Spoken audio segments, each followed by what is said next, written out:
It's one of the most famous Instagrammable spots in the world. There are pictures of people leaning on it or pretending to support it so it doesn't fall. There are even images of it looking like an intricate ice cream scoop. Of course, I'm talking about the Leaning Tower of Pisa, a famous Italian landmark.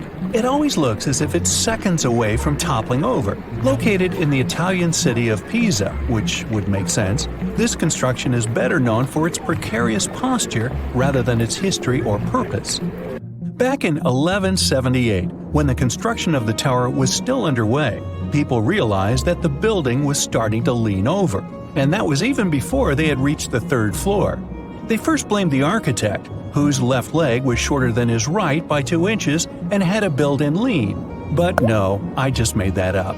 They soon figured out that this was happening because of the soft soil beneath the tower. It soon became obvious that starting construction on top of soil made of clay, fine sand, and shells wasn't a promising idea. Centuries went by.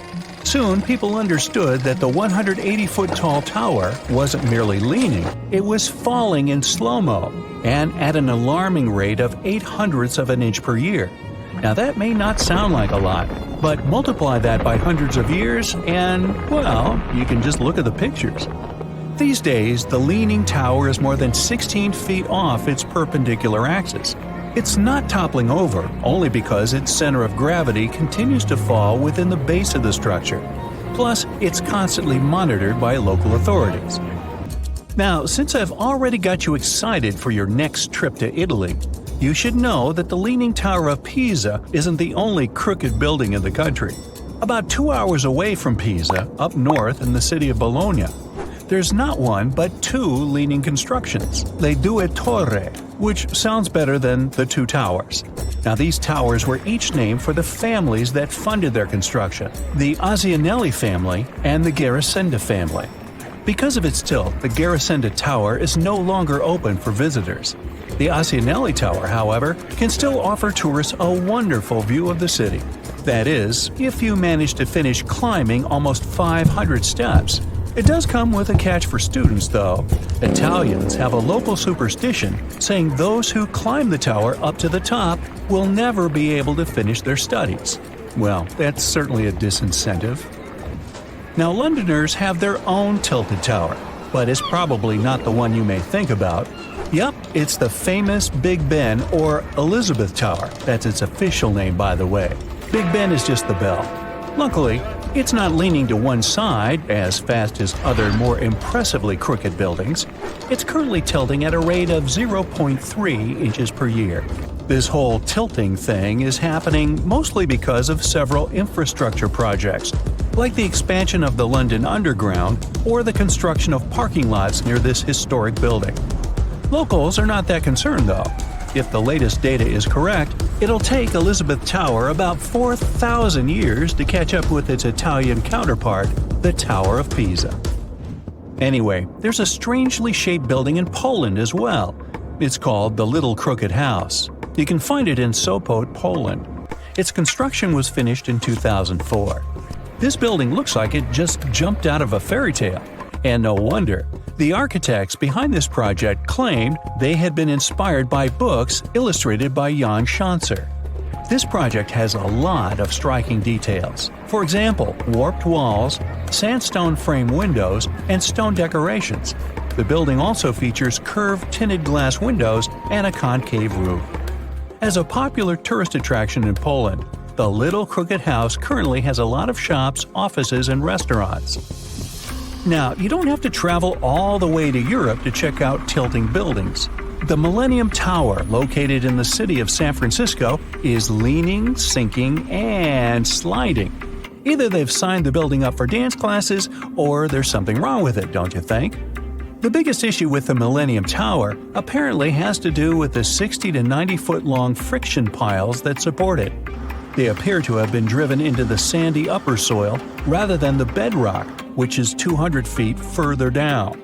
Since the building is placed on land that can soon become too mushy, the solution might be to anchor the construction down to the bedrock. The current plan is to add a bunch of piles to help reduce the weight of the building's foundation. Surprisingly, in 2017, the inspection carried out by the local authorities confirmed that the building was still within safety requirements. There was some damage to the foundation and electrical system, though. But not all leaning structures are tilted as a result of an engineering mistake. The Capitol Gate Tower in Abu Dhabi, for example, is a 520-foot-tall skyscraper that leans almost 18 degrees to the west. It even made it to the Guinness World Records in 2010 as the world's furthest-leaning human-made tower. The engineering effort spent on it is impressive, to say the least.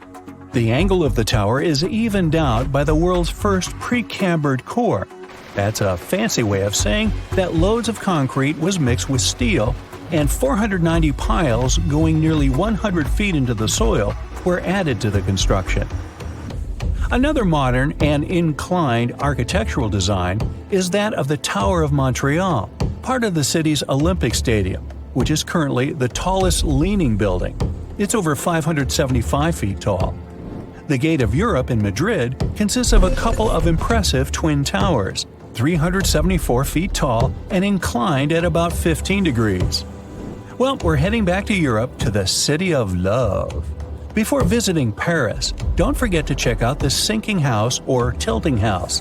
Trust me, it's a place not a lot of people know about, and it's a great location for spectacular pictures. It's quite easy to miss out since this construction isn't actually leaning. But if you angle your camera correctly, this quirky optical illusion will make your viewers think that you just visited a house that is halfway swallowed by the ground it stands on. Whoa! When you're in Montmartre, next to Sacré-Cœur, you'll see some steps. On the right-hand side, there's an orange house. And here's the trick. Because this house is located behind a pretty steep hill, all you need to do is rotate your camera at about 45 degrees to get the desired effect. Or you can take an even easier route and just edit the photo after you've taken it.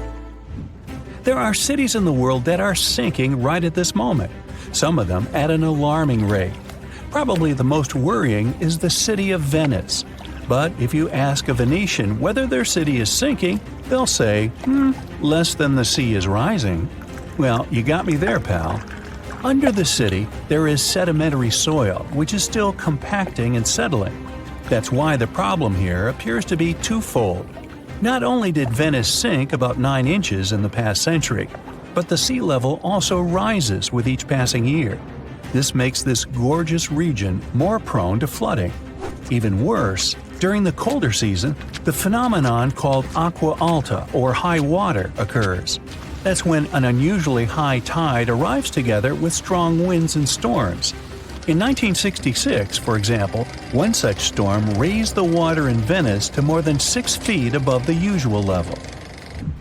One of the fastest sinking cities in the world is Jakarta, the capital of Indonesia, which is also one of the world's most populated locations.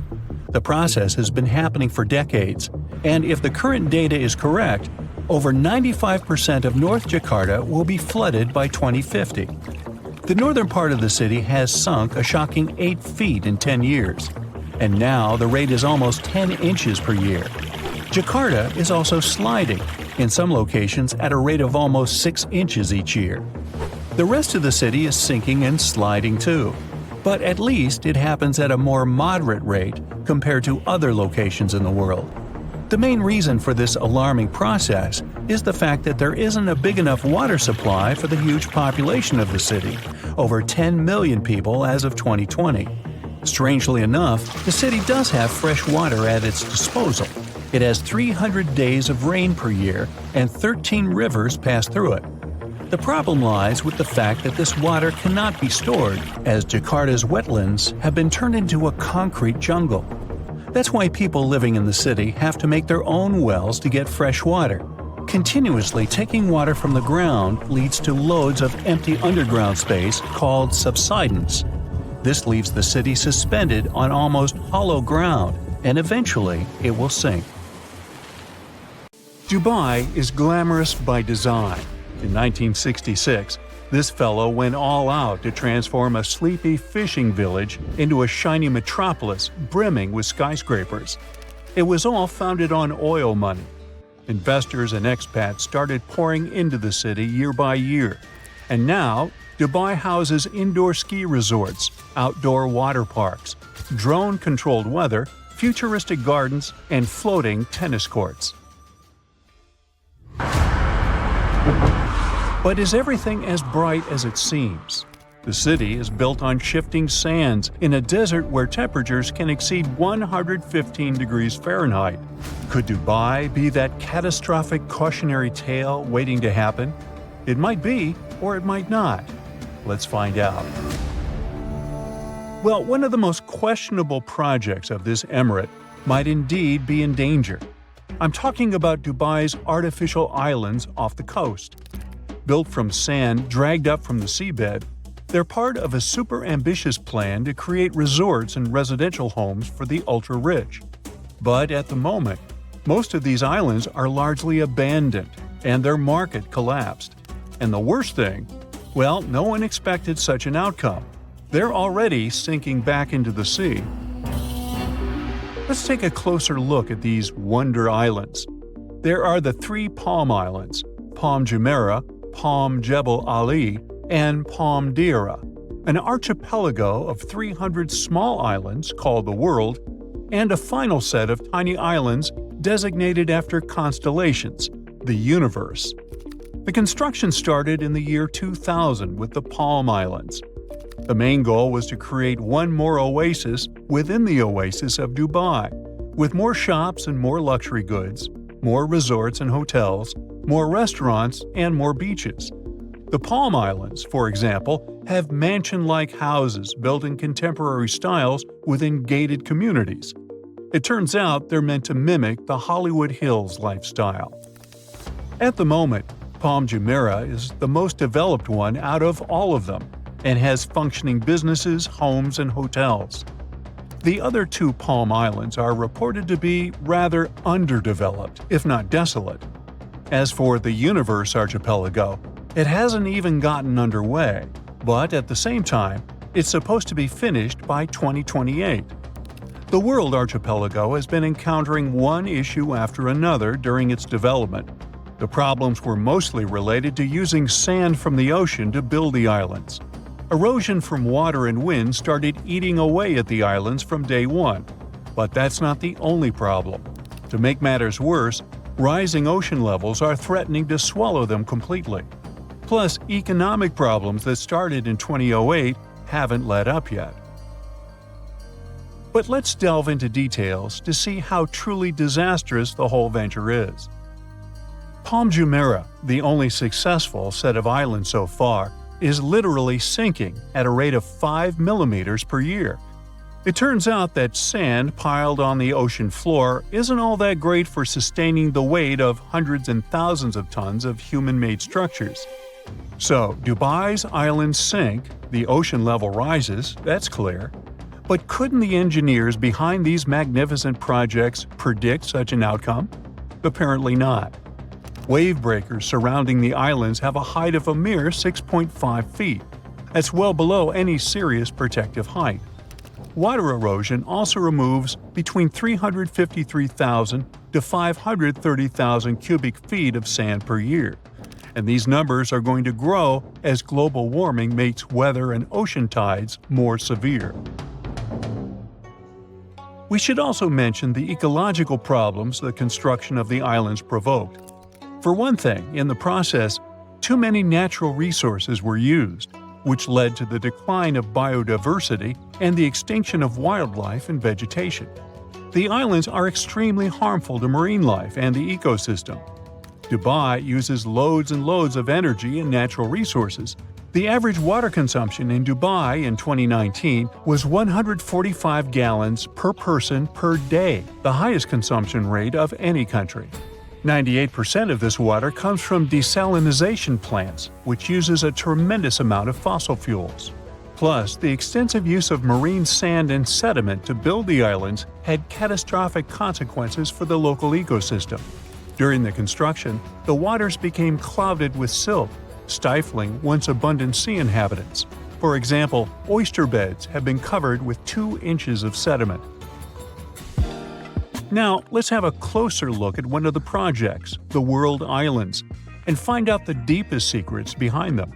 The construction was launched in the early 2000s.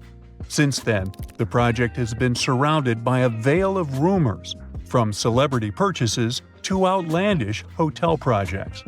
For many years, the chances of completion seemed slim after the islands were left mostly abandoned following the financial crisis in 2008. One of the UAE's most ambitious projects almost turned into a ghost town. At the same time, Dubai's reputation as a luxury vacation destination and investment hub has been growing, and it had its impact on the once abandoned World Islands. For example, global hotel group Anantara opened the doors to a 70-room resort called Anantara World Islands Dubai Resort. Don't you think it gives a new buzz of hope for this destination?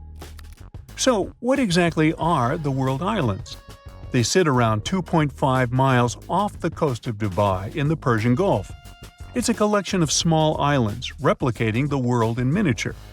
Each island has its own name corresponding to a certain country. The archipelago was created by Dubai-based company Nakheel Projects. The name is linked to many high-profile projects, including the St. Regis Dubai and the Palm. The artificial islands were built by pulling sand from the Gulf and moving it to the designated spot. Several million tons of rock were used to keep it in place. In total, there are 300 islands, and each is from 250 to 900 square feet. At this point, more than $14 billion have already been spent on the construction. The developers had to deal with a lot in the process.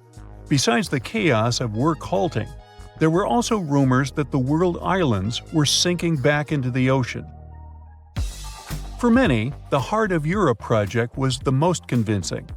Its development will see a certain number of the islands in the world transformed into the continent of Europe. It's planned to be done to such an extent that fake weather conditions with rain and snow might be created in some areas. The Heart of Europe includes the construction of several luxurious hotels, private mansions, and even floating villas. Each of these villas is designed to transport people to different European destinations, including Venice, Sweden, Monaco, and Germany. This ambitious project is still under development, and the group is looking for potential investors.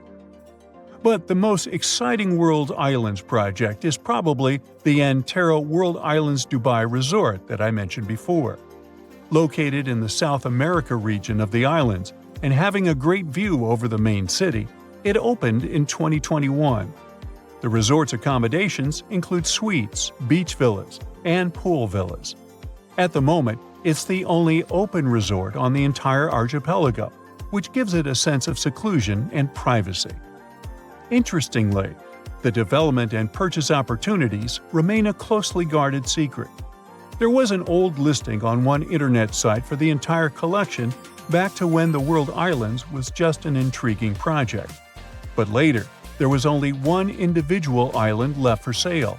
Which island it wasn't disclosed, but the listing advertised it as a 505,000 square foot undeveloped island, and the price they wanted for it was $16 million. It may seem like a hefty sum considering the problems associated with the World Islands project, but the islands may easily increase in value if the Anantara Resort lives up to everyone's expectations. By the way, if you want to own a piece of the World Islands but can't find any for sale, look into private purchase opportunities within the Heart of Europe. This project offers its investors the opportunity to buy either a second home on one of its resort islands, including luxury mansions and villas, or an incredibly exclusive private island. I wonder, what about grocery shopping? As far as I know, the infrastructure is lacking there. I mean, do they even have DoorDash? Or do you have to walk all the way to the nearest luxury hotel to have breakfast? On the other hand, considering the price you're paying for property there, splurging on breakfast shouldn't be your biggest concern. Is the Big Apple getting a little too heavy for its own good? A recent study revealed that New York City is sinking. And get this, It's all because of those towering skyscrapers. Apparently, the whole event is called subsidence, which is when the Earth's surface settles bit by bit, or suddenly sinks. Soft sediments shifting and the weight of the city itself are the culprits behind this sinking sensation. Now, don't get too alarmed. The study found that New York is sinking at a rate of 0.04 to 0.07 inches per year. Sure, that doesn't sound like much, but there are parts of the city that are sinking even faster than that. This sinking situation could cause some trouble for the city, especially since it's already pretty low-lying and home to over 8 million people. So it's important that local authorities come up with some strategies to tackle the growing flood risk and rising sea levels. Although, I'm not sure building giant seawalls is the way to go. We might need to get a little more creative than that. Geologists want to make sure we're all aware that building more high-rises near the coast, rivers, or lakes could contribute to future flood risks. So we really need to think twice before we start constructing skyscrapers left and right.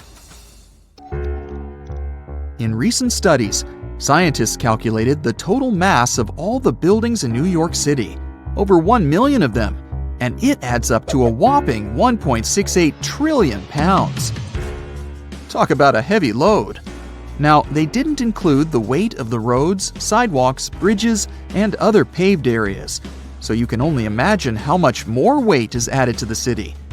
But hey, even with these limitations, the researchers did a pretty good job of accounting for the complex geology beneath New York, including the sand, silt, clay deposits, and good old bedrock. They found out that certain types of soil, like clay and artificial fill, are more prone to subsidence. On the other hand, bedrock stays pretty firm and keeps those skyscrapers in place. So at least we don't have to worry about the Empire State Building taking a dive anytime soon.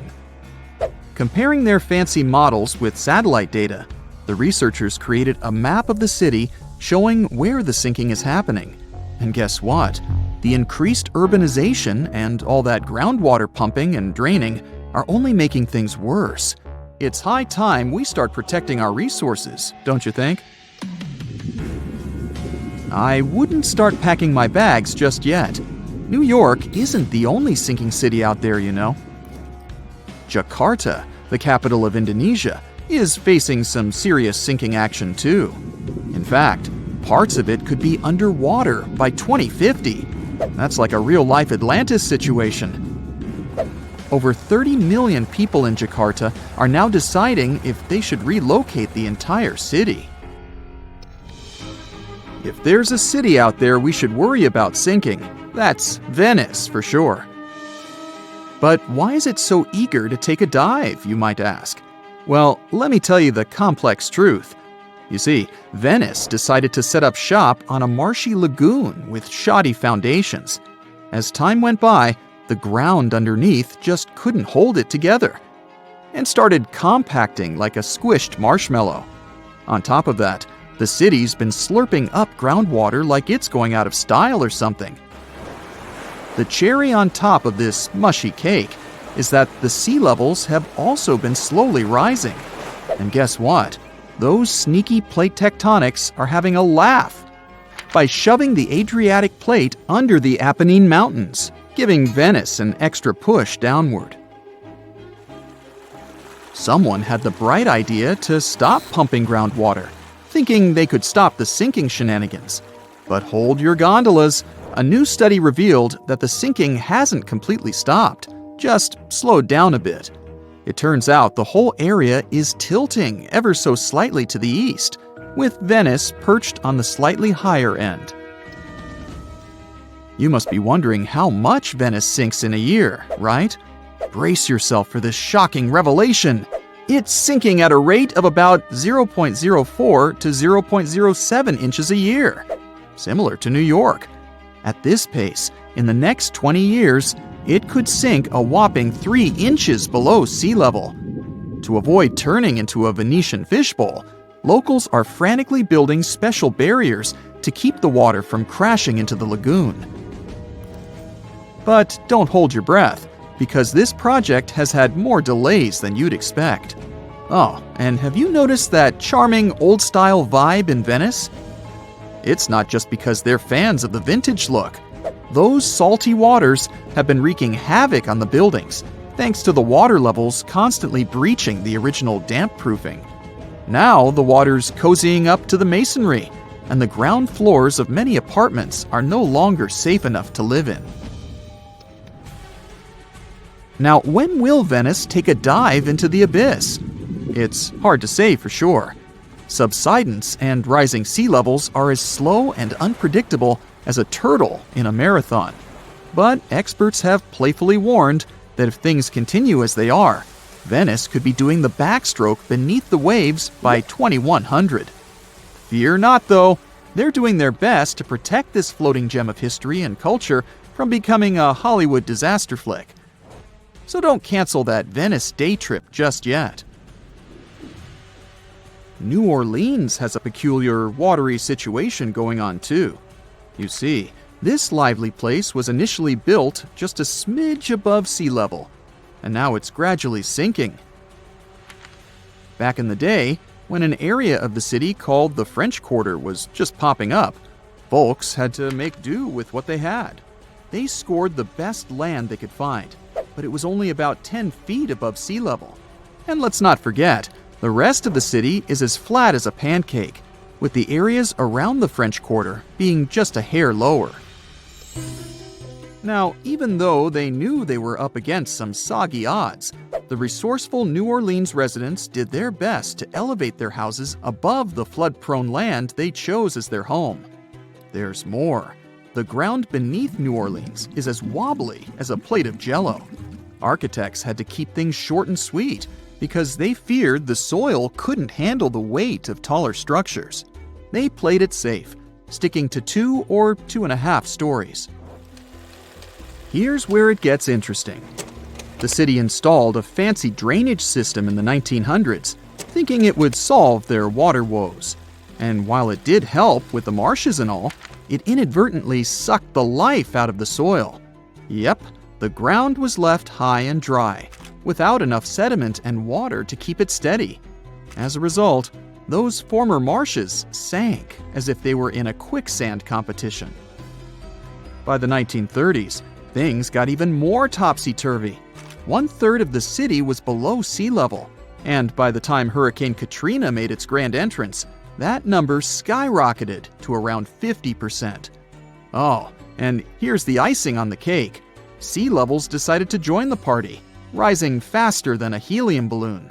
So now, not only is New Orleans sinking, but the surrounding area is also at various degrees below sea level. So what can we do about all these sinking cities? Well, for instance, we could manage our water consumption a bit better. We can't just keep sucking groundwater out of the earth like there's no tomorrow. We've got to find new ways to quench our urban centers' thirst. Think about it. We could purify surface waters, or even turn salty seawater into a sweet solution. Of course, we'll need a boatload of energy to make it all work. Speaking of great urban water management, let me tell you about a town in Denmark called Nye. These guys have got it all figured out. They collect rainwater and use it to supply their toilets and washing machines. Talk about resourcefulness. Now that's what I call a splash of genius. Picture this. Hundreds of thousands of workers create 2 artificial islands in the ocean. Then, they build a large airport there. Around 30 million passengers a year will use it in the future. The engineers face many problems during the construction process, but they managed to solve them. The initial cost of the airport is around $8 billion. As time passes, the cost increases to $20 billion. It makes it to the list of the top 30 busiest airports in all of Asia. Everyone is happy, celebrating the successful completion of construction. And then, it begins to sink. $20 billion is slowly going down to the bottom of the ocean. Of course, no one will allow such money to float away. Engineers start developing a plan to save the airport.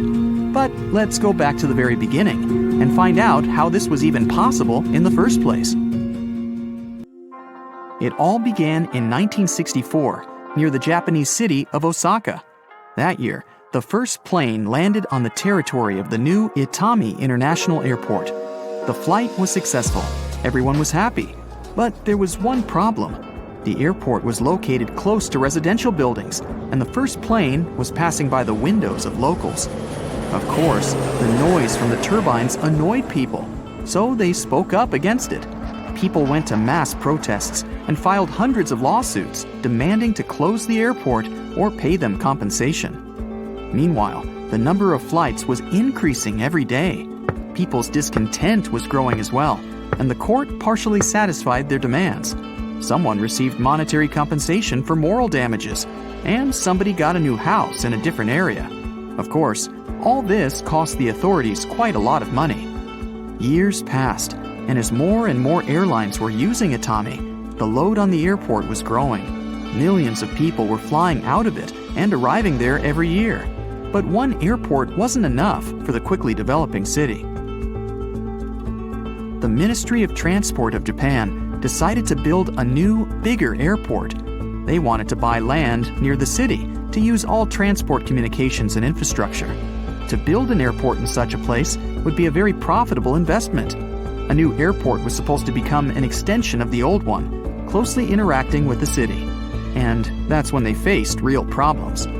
The land where they were going to start construction turned out to be very expensive. They also still remembered all the protests and compensation they had to pay out. They knew this time people would be angry again. Many of them would have to be relocated to new homes. They would probably have to relocate an entire district. Litigation caused by airport noise could last for many years and would cost a lot of money, so it wouldn't be profitable. Plus, it would have a negative effect on the environment. So, after some discussion, they decided to build a new airport a few miles away from the city. That way, planes wouldn't have to fly over residential areas. The location was perfect, but there was a small problem. The airport would have to be built on water. The engineers were confident they would cope with this task. So, in 1987, the construction of Kansai International Airport began. However, first they needed to build an artificial island. One wasn't enough, according to the project, so they decided to create two. They figured out the construction would be cheaper this way than if they started building it somewhere near Osaka. First of all, surveyors, along with engineers and other experts, conducted a thorough study of the seabed. They needed to find the perfect place to build a strong foundation for the future island. Then, they built walls to protect the construction site from waves. They installed 48,000 concrete blocks and rubble. They built steel cells weighing hundreds of tons around the walls. These dams were supposed to prevent the island from destruction by water during all stages of construction. They had to make sure the island wouldn't be destroyed by waves while they were still building it, so they needed an extra protection shield.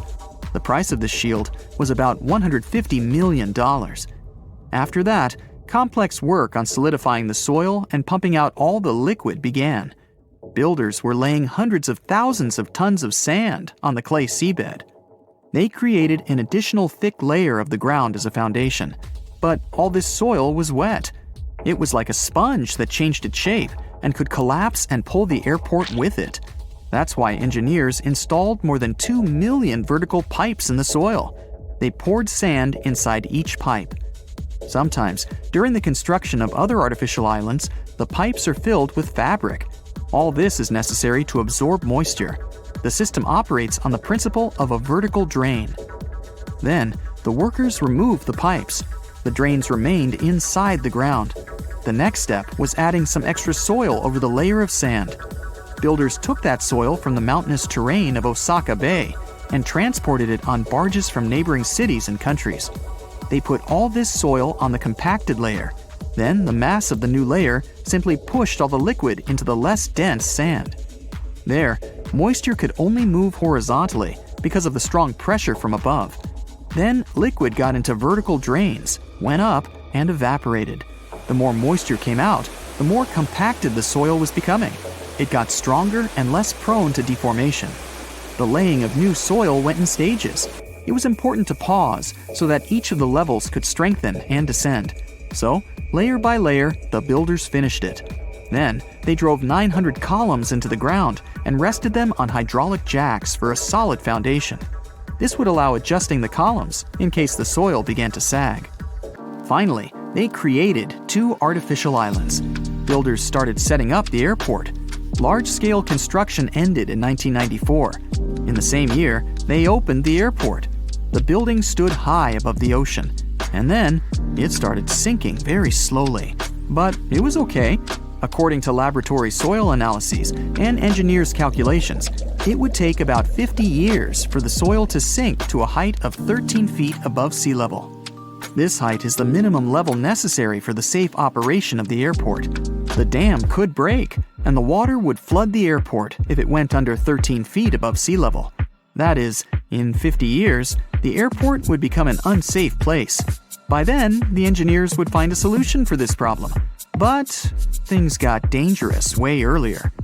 In some parts, the sea level reached the threshold of 13 feet within 6 years after the airport's opening. The engineers got alarmed during the construction in 1990 when the first island dropped by 27 feet instead of the expected 19. The difference was enormous for such a huge building. It's like if you buy a 2-story house, but you get only 1 floor instead. No one could imagine that the calculations would differ this much from reality. To remedy the situation, they excavated the sinking parts of the airport and inserted iron plates directly under the hydraulic jacks. It was possible to adjust these jacks, so the engineers raised the airport columns to the required height. The problem was solved, but was it a permanent fix? Each of the 900 columns is equipped with a measuring device that shows any changes in the foundation. Engineers expect they will have to rebuild the configuration of the jacks every 2 years if necessary. Now, it's impossible to predict precisely how fast the airport will sink. The situation is complicated because buildings are sagging unevenly. Some scientists think the second island will reach the 13-foot mark by 2023. Perhaps it will happen faster, but it can also take longer. At the moment, one thing is for sure. Kansai has sunk by almost 40 feet since 1994. Engineers don't stop strengthening the building and the protecting dam. Because of constant repairs and modifications, the price of the airport is increasing. At the time of opening, it was worth $8 billion. By 2008, the price of Kansai had exceeded $20 billion. Despite this, the airport does its job perfectly. It connects Osaka with the rest of the world. More than 26 million passengers use its terminals almost every year. This makes it one of the busiest airports in Japan.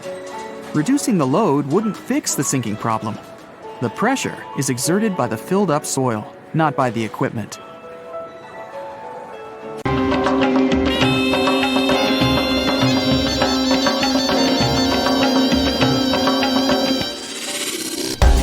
This is the Burj Khalifa. It's the tallest building in the world. It has 163 floors, and it's twice as tall as the Empire State Building, and 3 times taller than the Eiffel Tower. The total weight of the concrete for the building's foundation is 110,000 tons. That's like 2,200 Boeing 737s, or 50,000 SUVs, or 69,000 hippos. It took 22 million human hours to build. That means that if you were to build Burj Khalifa by yourself, it would take you about 2,500 years to do it.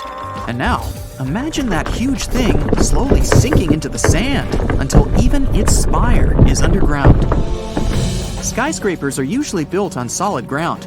Take a skyscraper in New York and dig a little deeper under it.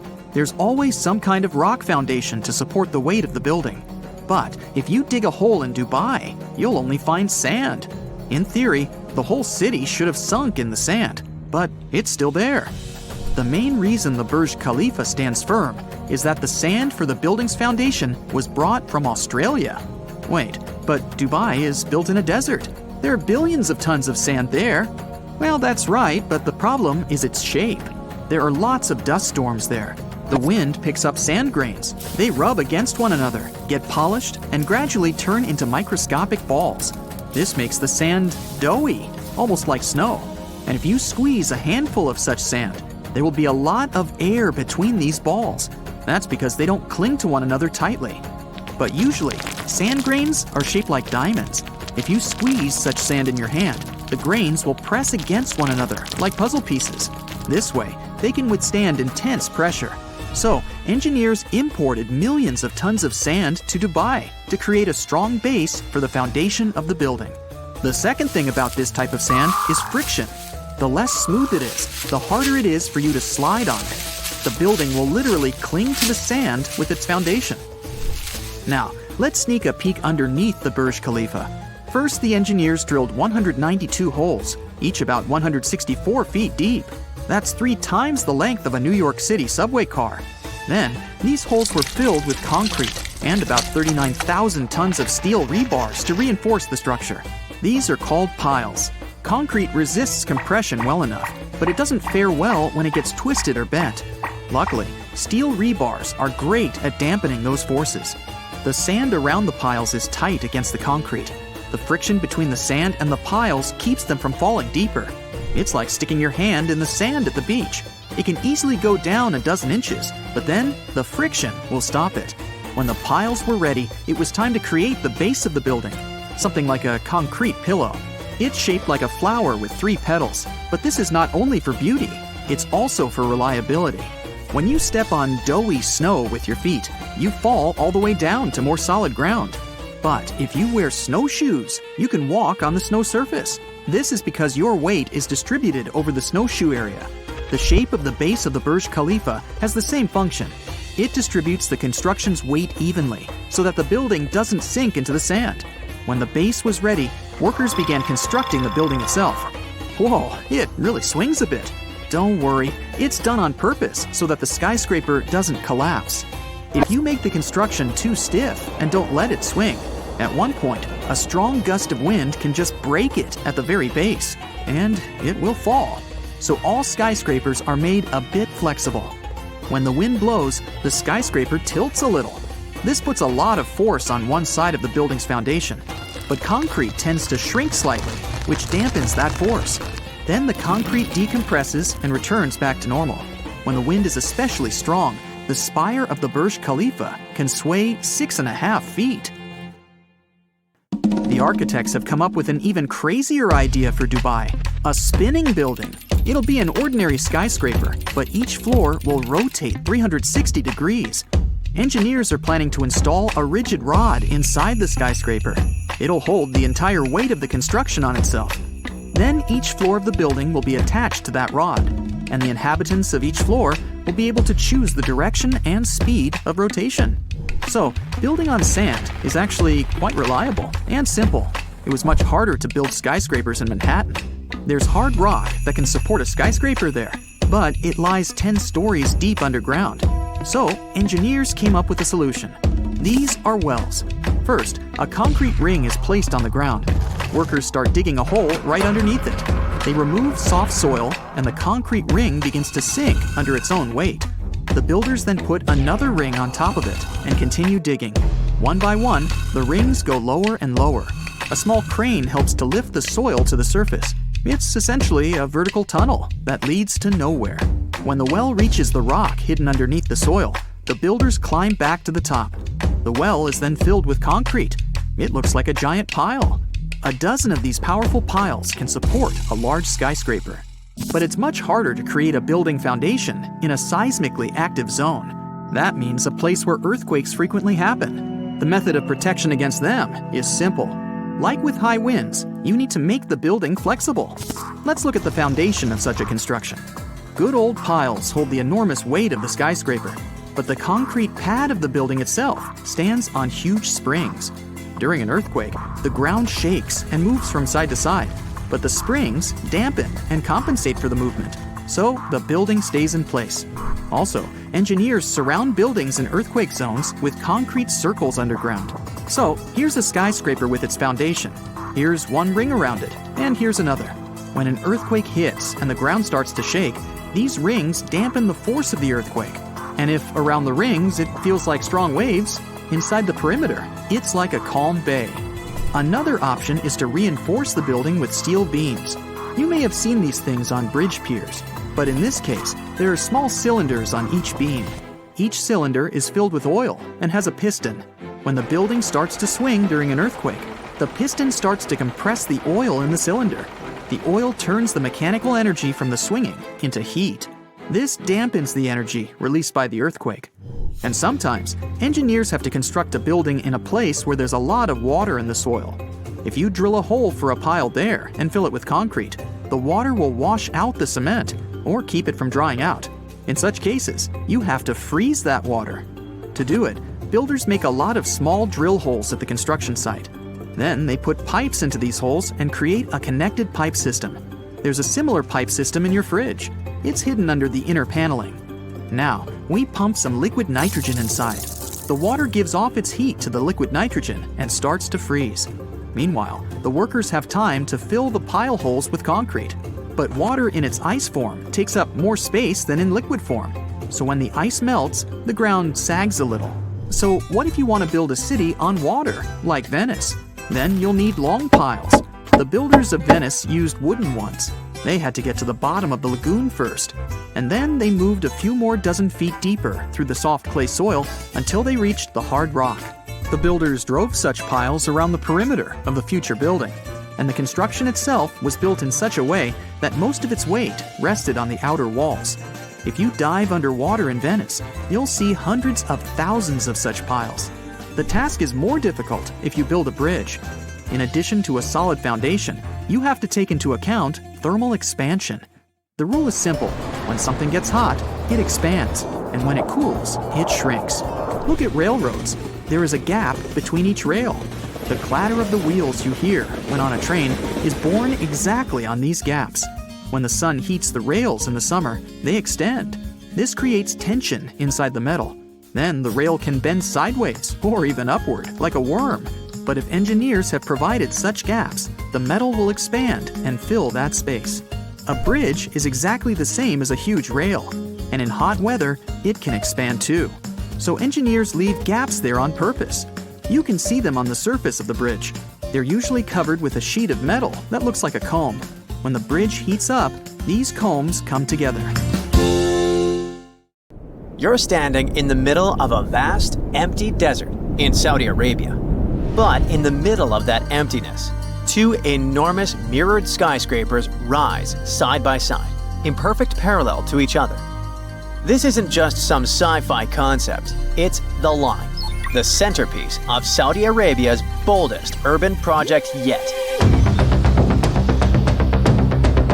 Now, Saudi Arabia is already home to some of the most ambitious architecture in the world, from Riyadh's King Abdullah Financial District to the iconic Burj Al Bayt Towers in Mecca. They've been working hard for years. But the line is in a league of its own. This project was announced in 2021, and it is part of a larger vision for the country's future called NEOM, a $500 billion mega project designed to redefine how people live, work, and interact with the environment. I mean, what could go wrong, right? Well, I don't know. But Nadmi Al-Nasser, the longtime chief executive of the ambitious project, has recently departed. Suspicious. Even more so because NEOM's statement issued soon after did not give any plausible reason for his departure. Then, the line project itself was originally expected to cost around $200 billion. But by 2024, that number had skyrocketed to a mind-blowing $2 trillion. That's about twice Saudi Arabia's entire GDP. And if you ask independent experts, they think it could end up costing even more. At first, the plan was to build about 10 miles of the project and have 1.5 million people living there by 2030. By now, the expectations are way more modest. Only just under 1.5 miles are likely to be done by 2030, with fewer than 300,000 residents. The project has come across a lot of problems along the way. Engineering issues and management problems have caused major delays, and progress hasn't been as fast as hoped. And now, let's figure out what exactly is the line. It's a literal city made up of two parallel skyscrapers, each towering 1,640 feet high. That's higher than almost all the tallest skyscrapers in the world. These skyscrapers are 656 feet wide and stretch for a mind-boggling 106 miles across the northwest of Saudi Arabia, right near the Red Sea. The most astounding thing? The entire city is actually within this one structure. There are no cars, no roads, no emissions. But we'll go into detail a bit later.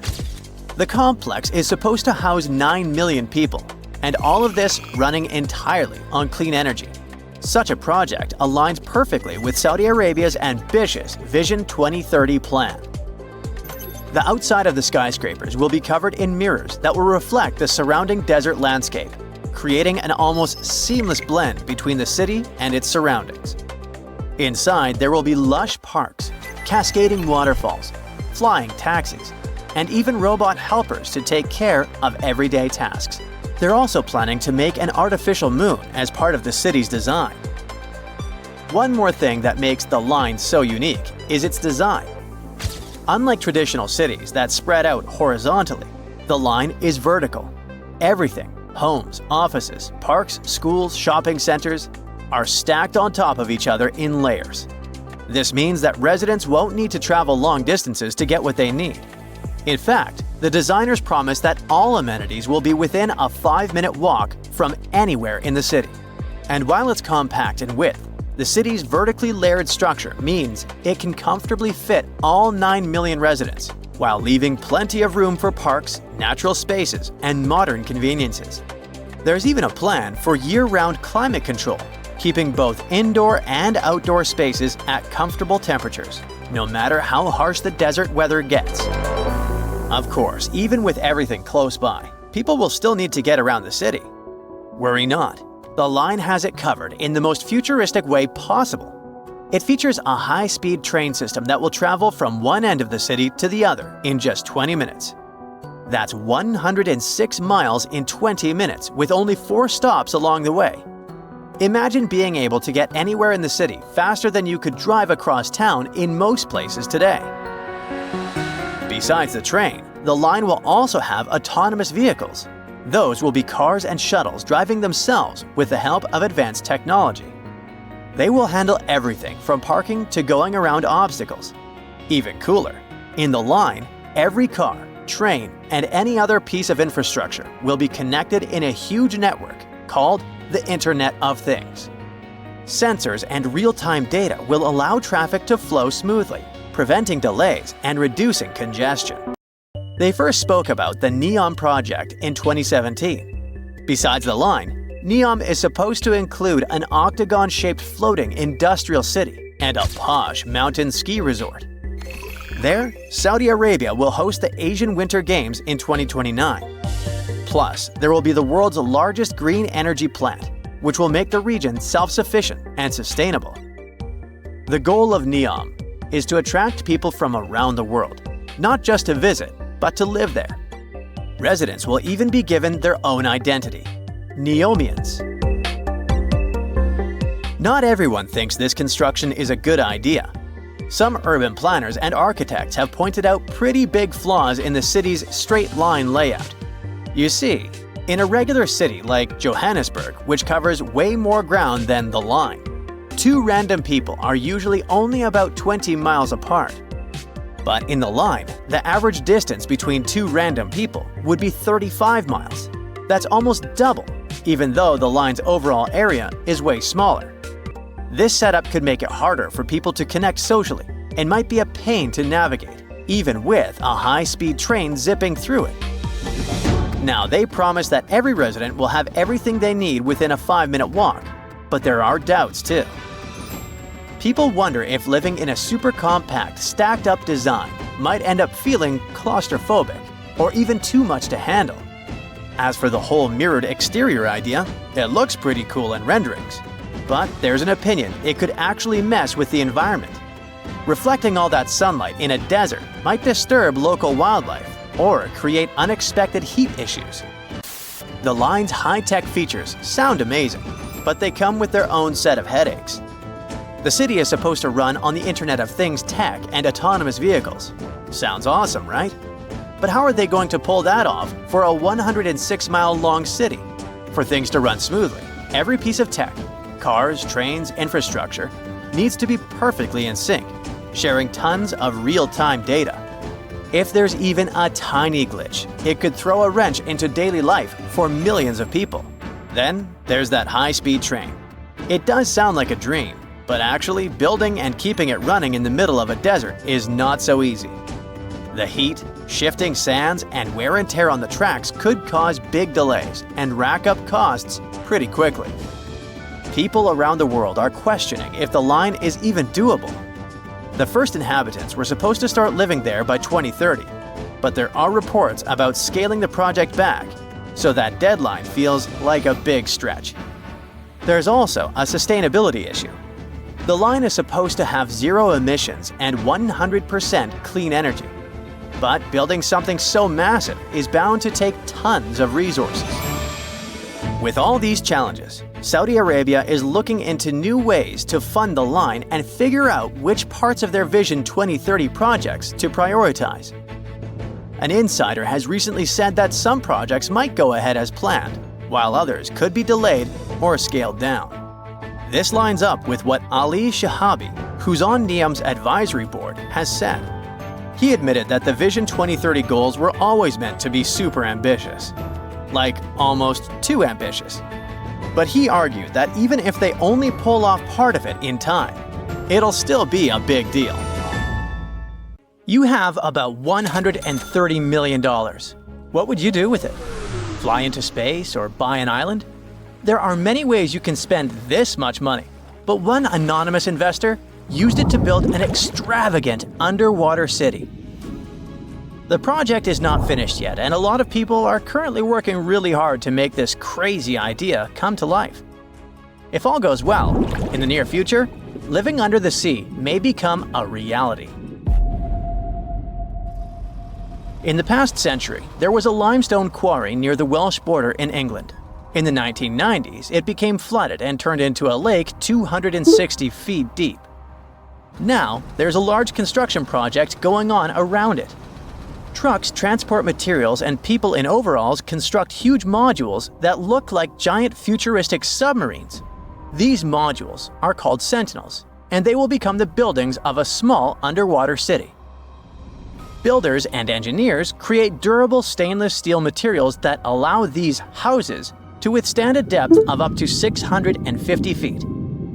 This is the upper limit of the twilight zone, where very little sunlight penetrates. Large squid and other creatures live in this zone. Imagine waking up in an underwater hotel room and seeing a giant squid staring at you from the dark. Or even worse, you see a huge eye watching you as you wake up.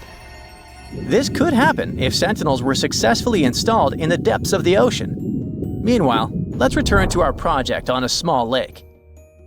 The project is called Deep. Its goal is to make life underwater as comfortable as possible. Inside living modules, builders install bedrooms, kitchens, bathrooms, and observation windows. People will access them using small submarines. However, it's not as simple as calling a taxi. To live underwater, you need to train under the guidance of experienced instructors to test yourself in underwater life simulators. The cost of living there will likely be expensive, but it's worth it. At least you will be well fed. A chef will develop a special menu, and all food will be stored in vacuum-sealed bags to preserve its flavor and nutrients. It all sounds great, but there's a question. Who is financing this project? No one knows the answer. Deep is funded by a secret investor who has already spent more than $100 million. Interestingly, this is not the first attempt to create an underwater dwelling. For example, Jacques-Yves Cousteau, a famous diver explorer, first created the Conshelf 1 underwater house in 1962. This was a steel cylinder located at a depth of 30 feet, where 2 divers lived for a week. In 1970, several women also spent 14 days underwater in the Caribbean Sea at a depth of 50 feet. The aim of that project was to study human psychology in a cramped environment, similar to that of a spaceship. Unsurprisingly, that project was partly funded by NASA. Okay, we have windows overlooking marine life, delicious food, underwater parties, and solitude away from civilization. All these things sound cool, but if we put aside the fun part for a moment, Is there any real benefit to it? Oh yeah, ocean exploration. Many marine biologists believe that the best way to explore the ocean is from within. Diving doesn't help much since divers are limited by time and body needs. They can stay underwater for only about an hour and a half at a time. Underwater cities could allow us to live underwater for months. But the most important thing is long-term observation of marine life in its natural habitat. In the mid-1990s, a group of researchers wanted to study the development and nutrition of corals. They brought them to the lab for testing and found out that corals reacted differently to tests in artificial environments than in the ocean. Their behavior in a laboratory setting was different from their behavior in the wild. Underwater cities could also provide work for archaeologists who study the remains of ships that have sunk throughout history. Plus, such cities could help protect us from future disasters. In the event of a catastrophe like an earthquake, tsunami, or volcanic eruption, scientists and engineers could build water-based shelters like the Sub-Biosphere 2 project to provide refuge for people. These circular structures could sink into the ocean and give shelter for up to 50 or 100 people, allowing them to wait out the disaster from a safe distance. Underwater cities could be an excellent solution to overpopulation, but there are some downsides. We already pollute the world's oceans, and what if we literally lived inside them? It's one thing to use labs to study marine life, but it's another to build hotels for vacationers. One such hotel, called the Water Discus, is a building at a depth of no more than 32 feet. It will have 21 rooms and a restaurant with coral reef views. While the conditions seem comfortable, some experts worry that staying there for long periods could be harmful because of the lack of sunlight. Nevertheless, it would be interesting to stay there for a week and see how it feels. The most challenging aspect of creating such laboratories, hotels, and bunkers is ensuring a reliable life support and safety system. It's crucial that the air, humidity, and temperature be as comfortable as possible for people to live in these structures. However, this requires a significant amount of energy. Currently, all modern underwater buildings rely on external sources of energy located on the surface. But scientists plan to make future underwater projects fully autonomous, using kinetic energy from waves and powerful solar panels to generate power. It's also important to create the right structure for these buildings. Rather than covering an underwater city with a giant bubble, it's more efficient to create several large housing modules. Each module should consist of steel, glass, and special cement. Also, the depth shouldn't exceed 1,000 feet, since a deeper location would require thicker walls because of high water pressure. To load and move these residential modules safely, engineers can use ballast tanks. These are large containers filled with water, which are used to pull the modules down deep into the ocean. Once in place, engineers can release the water from the tanks and fill them with air, causing the house to float back to the surface. And what about fresh air? Fish extract oxygen from the water using their gills, but this method is obviously not suitable for humans. Therefore, we need to deliver air from the surface. It can be piped into the city and mixed with a special substance called sodasorb, which reacts with carbon dioxide and removes it. It would be great if we could generate oxygen inside our underwater cities rather than relying on other sources. This would require farms and plants that can produce oxygen through photosynthesis. But instead of sunlight, these plants would use artificial light. If we talk about complete autonomy, people could get food from the water at any moment, put on scuba gear, a mask, and an oxygen tank, and leave the hotel through an airlock. Use harpoons and fishing nets to catch dinner. Remember to check your oxygen reserves and don't swim for too long. Frying fish in a pan won't work because of strong odors. In an underwater dwelling, air is static like in an airplane cabin, so odors become stronger. Maybe in the future, engineers will create a dedicated cooking area, but for now, you'll have to rely on canned and dehydrated food. If you get bored, go for an underwater walk. Instead of carrying oxygen tanks, use hollow tubes connecting your mask to an air source inside your home.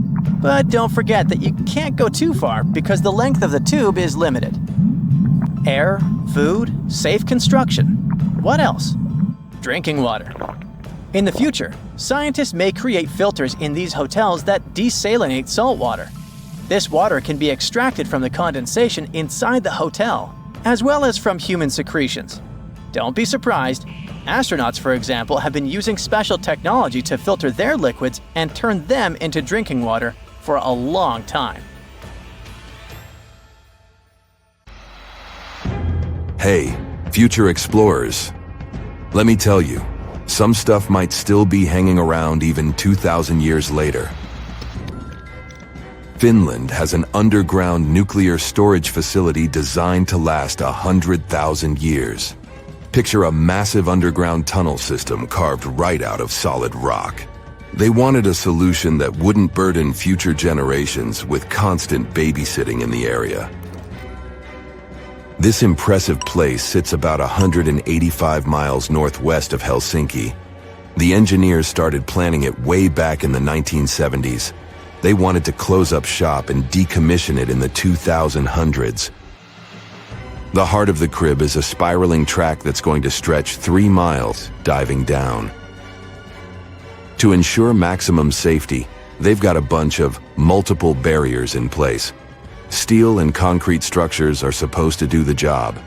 The waste fuel rods will be snuggled inside copper canisters with thick walls. These canisters will sit on a cozy bed of bentonite clay, which swells up when it gets wet. This way, it acts as a buffer against any geological shenanigans and prevents any pooling of liquid, which could corrode the copper. It's an incredible feat of engineering, and it's almost like creating a time capsule that will withstand the test of time. Kudos to the folks working on this, even though they won't be around to celebrate when it's done. Maybe in the future, they will find a way to make it last for hundreds of years more. I mean, they started planning it in the 1970s, but in the future, it would be a totally different game. Let's move on to Italy. When you stroll into the Pantheon in Rome, it puts on a show just like it did almost 2,000 years ago. Now, let's rewind a bit. This structure went through some tough times. The first Pantheon caught fire and burned down not once, but twice. Some fellas even said it was cursed. The completed Pantheon was a grand masterpiece with Greek-inspired touches, like those fancy columns. But the real jaw-dropper was its gigantic dome, the largest unsupported concrete dome on the planet. Now, the Pantheon's original purpose remains a mystery. Some say it was a Roman worshipping spot, while others think it was where the emperor got his hotline to the deities. The massive eye on top, known as the oculus, lets in sunbeams and rain. Marble from all over the Mediterranean made it look snazzy, but the Roman concrete made the magic happen. Then we've got the impressive Hoover Dam in the USA, an architectural masterpiece. Experts designed it to harness hydroelectricity and prevent water from going where it shouldn't. This dam is built like a fortress. Steel, concrete, and a lot of TLC keep it strong. Let's jet off to New Delhi and check out the Akshardham Temple, even though it's very young compared to the other structures I've mentioned. It was completed in 2005. It already has the characteristics of a building that can stand for a long time. During the construction, numerous ancient and modern innovations were used to ensure its endurability. Next on our list of the world's most future-proof buildings is the St. Louis Arch, which rises high over Missouri. Also known as the Gateway Arch, it is the tallest human-made monument in the USA. The Great Wall of China. While it's not a single building, the Great Wall of China is an ancient marvel that has survived for centuries. Some sections of the wall were reconstructed in modern times, but they still carry historical and cultural significance. Those bricks might look a little crumbly, but hey, they're still standing strong. Then we have the former Byzantine church, now known as Hagia Sophia from Istanbul. It still looks glorious, and it's 1,500 years old. It's been through many things, like earthquakes.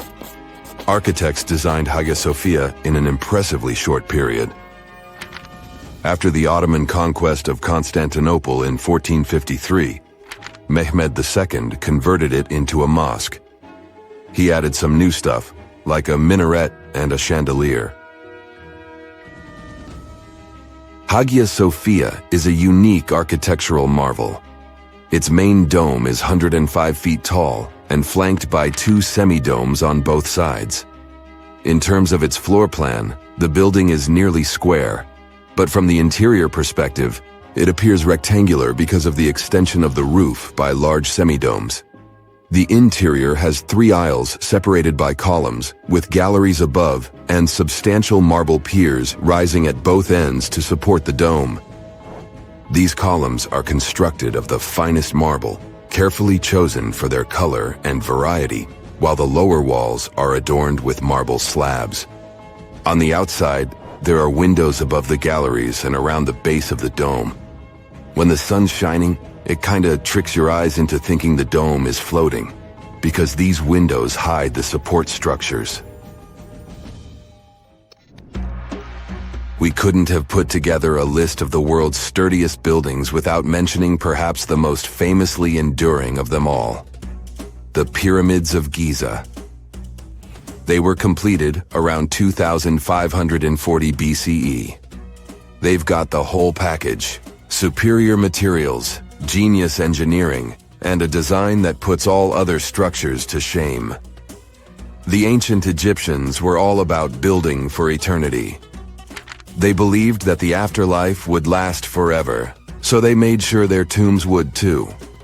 The Egyptians threw in extra walls and other stuff just to be safe, even if they didn't fully understand the laws of physics. Now, let's shift our gaze to our time. Can today's skyscrapers beat the pyramids in the longevity game? The Burj Khalifa in Dubai is the world's tallest building. It boasts impressive engineering and architecture. Its reinforced concrete and steel structure, along with its iconic design, might help it withstand the test of time. Sure, skyscrapers are super tall and fancy, but they're not as sturdy as the pyramids. Modern skyscrapers need to deal with crazy winds, lightning strikes, and earthquakes too. Experts haven't agreed on this yet. Some say that if we take good care of them, they can last. But others think they'll eventually be torn down or abandoned. The verdict? Only time will tell. Alexander Rose and his team are up to something jaw-dropping. They're creating a 10,000-year clock in the Texan desert. But before we get into the nitty-gritty, let's take a trip to Japan. There, they have this fantastic tradition of rebuilding the Jingu Shrine with wood and thatch every 20 years for more than 13 centuries. It's to preserve the structures and pass on the craftsmanship to the next generation. But let's not stop there. Ancient artifacts and buildings from various cultures have survived the test of time, and each one has something to teach us. The clock project takes inspiration from these long-lasting wonders and aims to encourage us to think about our long-term future. Building a clock to last 10,000 years is no easy feat. The team must consider materials, location, and past examples of long-lasting structures. For instance, some of history's unique treasures survived simply because they were lost and found later. Going underground is another way to protect artifacts. Subterranean environments shield items from the elements and keep temperatures stable. But there's one pesky problem: water. It's always trying to sneak its way in. Materials matter big time when it comes to longevity. You see, everything ages because of oxidation, which means rusting. So, finding materials that can withstand thousands of years is vital. How long buildings can really last depends on the building's personality and purpose. Take those fancy office buildings, for instance. They're all about short-term commitment, designed to last only 30 to 50 years. Just like with any relationship, it takes effort to make something last longer. Regular checkups, maintenance, and repairs are the key to keeping the spark alive. Hey, if you think Stonehenge is one of the oldest stone monuments ever, well, let me introduce you to Göbekli Tepe. Buckle up, we gotta travel to Turkey to meet this really old guy. Yeah, he's too old to travel.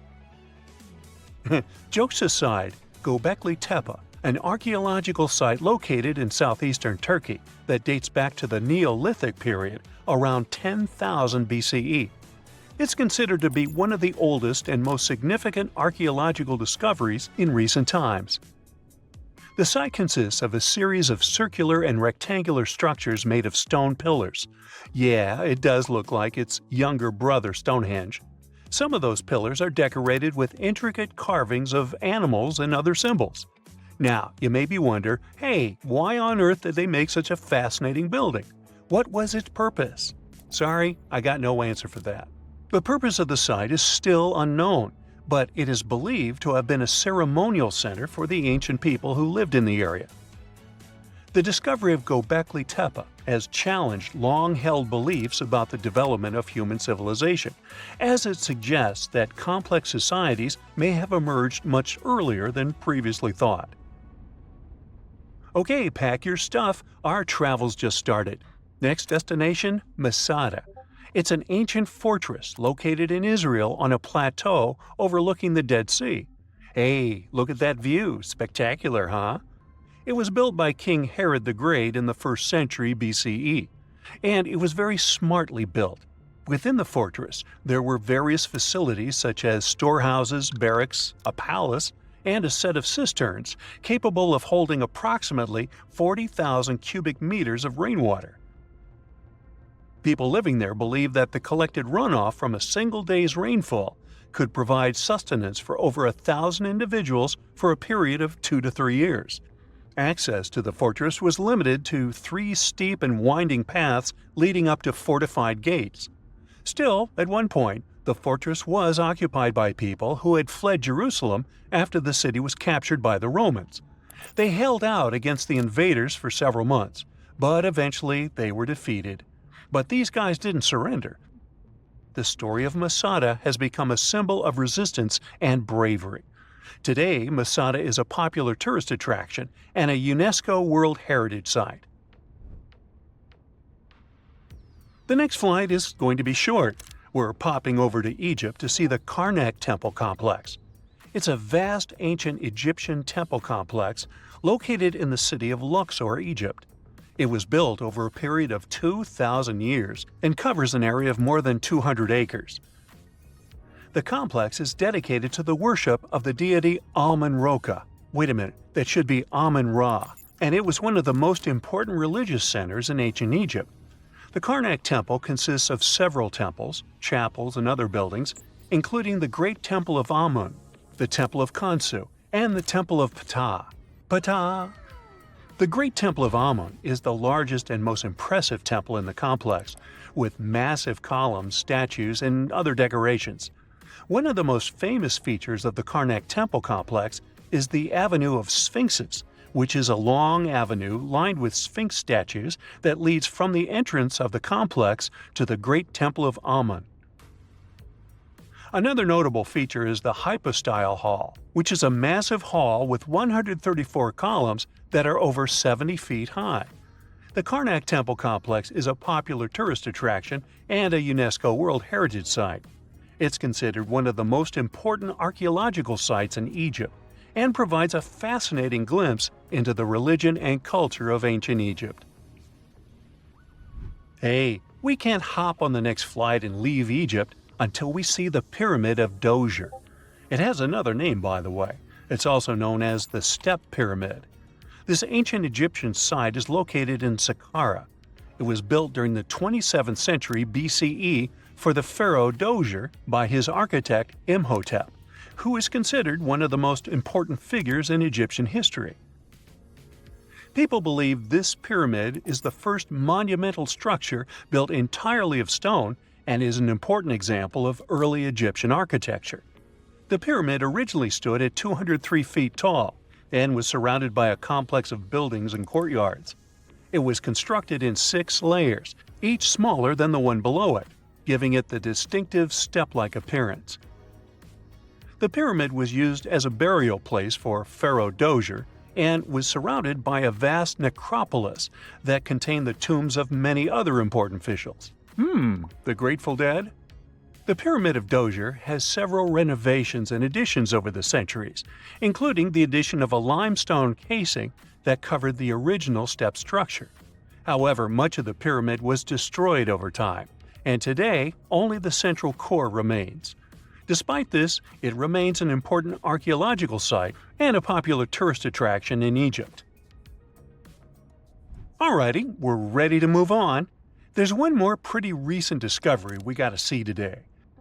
The Tower of Jericho was only discovered during excavations in the 1950s and 60s. It's an ancient stone tower located in the city of Jericho in the West Bank. Just like Göbekli Tepe, this one is believed to be one of the oldest stone structures in the world, dating back to approximately 8000 BCE. The tower stands at over 28 feet tall. It's made up of 2 main sections, an inner tower and an outer tower, which are connected by a series of stairs. The purpose of the Tower of Jericho is not entirely clear, but it is believed to have served as a defensive structure or a watchtower. It may have also had religious significance, as it was located near a sacred spring. The Tower of Jericho is a significant archaeological site and has provided valuable insights into the early history of human civilization. It's open to visitors and is a popular destination for tourists interested in ancient history. Now, this ancient site even got attention from Netflix, and they made a movie where the action takes place in Mohenjo-Daro. This site was a major center of the Indus Valley civilization in present-day Pakistan. Mohenjo-Daro was one of the largest cities of the ancient world, with a population estimated to have been around 40,000 in its peak. Trust me, that must have been a crazy megalopolis back then. The city was notable for its advanced urban planning, with sophisticated drainage and sanitation systems, and its impressive architecture, including the Great Bath and the Granary. Mohenjo-Daro was abandoned around 1900 BCE, and its ruins were only rediscovered in the 1920s. Today, it is a UNESCO World Heritage Site and an important archaeological site for the study of ancient South Asian civilization. We're heading to a teeny-tiny country that has quite an impressive history. Welcome to Malta. The Xigantia Temples are a Neolithic site located on the Mediterranean island of Gozo. They're probably one of the oldest freestanding structures in the world, dating back to around 3600 to 3200 BCE. The temples consist of 2 megalithic structures, each with multiple rooms and altars. The name Xigantia means giant tower in Maltese, as people believe that only giants could have built such massive structures. The temples are believed to have been used for religious purposes and are considered to be an important example of prehistoric architecture. They were added to the UNESCO World Heritage List in 1980. Well, you must be pretty tired, but there's one more place we gotta visit today. Our plane is already landing in Armenia, and we're here to see the Temple of Garni. Look, this one is well preserved. This temple dates back to the 1st century CE. It was built by King Tiridates I as a dedication to the sun deity Mir. Sadly, the temple was destroyed in the 17th century during an earthquake, which is quite a common thing for this area, but it was later reconstructed in the 20th century. Today, it's a popular tourist attraction and is also listed as a UNESCO World Heritage Site. Wow, looky here! It's New York City, the Big Apple, the city that never sleeps. Hong Kong on the Hudson, the greatest city in the world. New York, New York, the city so nice they named it twice. Alright, I'll stop. You thought you knew this city so well, but underneath all that glitz and glamour is a facade, literally. New York is populated with some of the most iconic urban buildings in the world and home to some of the most unique and famous towers. Who would have known that New York was a front for fake buildings? And the cool thing is that there are plenty to search for. Okay, I'm adding that to my bucket list. So the question is, why do they put these fake buildings all over New York?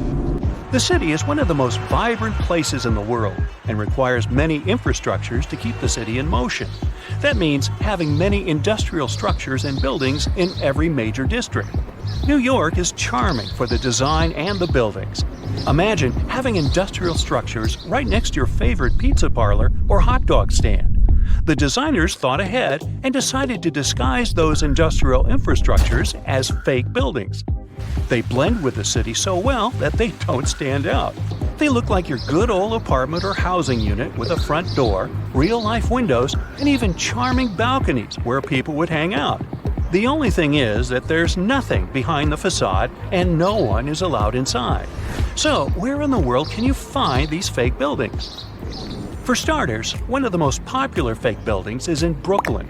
At 58 Joralemon Street, you can find a very typical neighborhood. But between the buildings stands a brick building with a slightly deeper shade than the rest. It has bright open windows that blend in with the rest of the buildings in the neighborhood, except that they're blacked out. At first glance, you might not think of it as anything, but if you pay close attention, the building looks like a glitch from a video game. It was built in 1847, way before New York was considered glamorous. Originally, it was meant to be a regular building, but in 1908, they converted it into a fake building. Don't think you can just try to break in.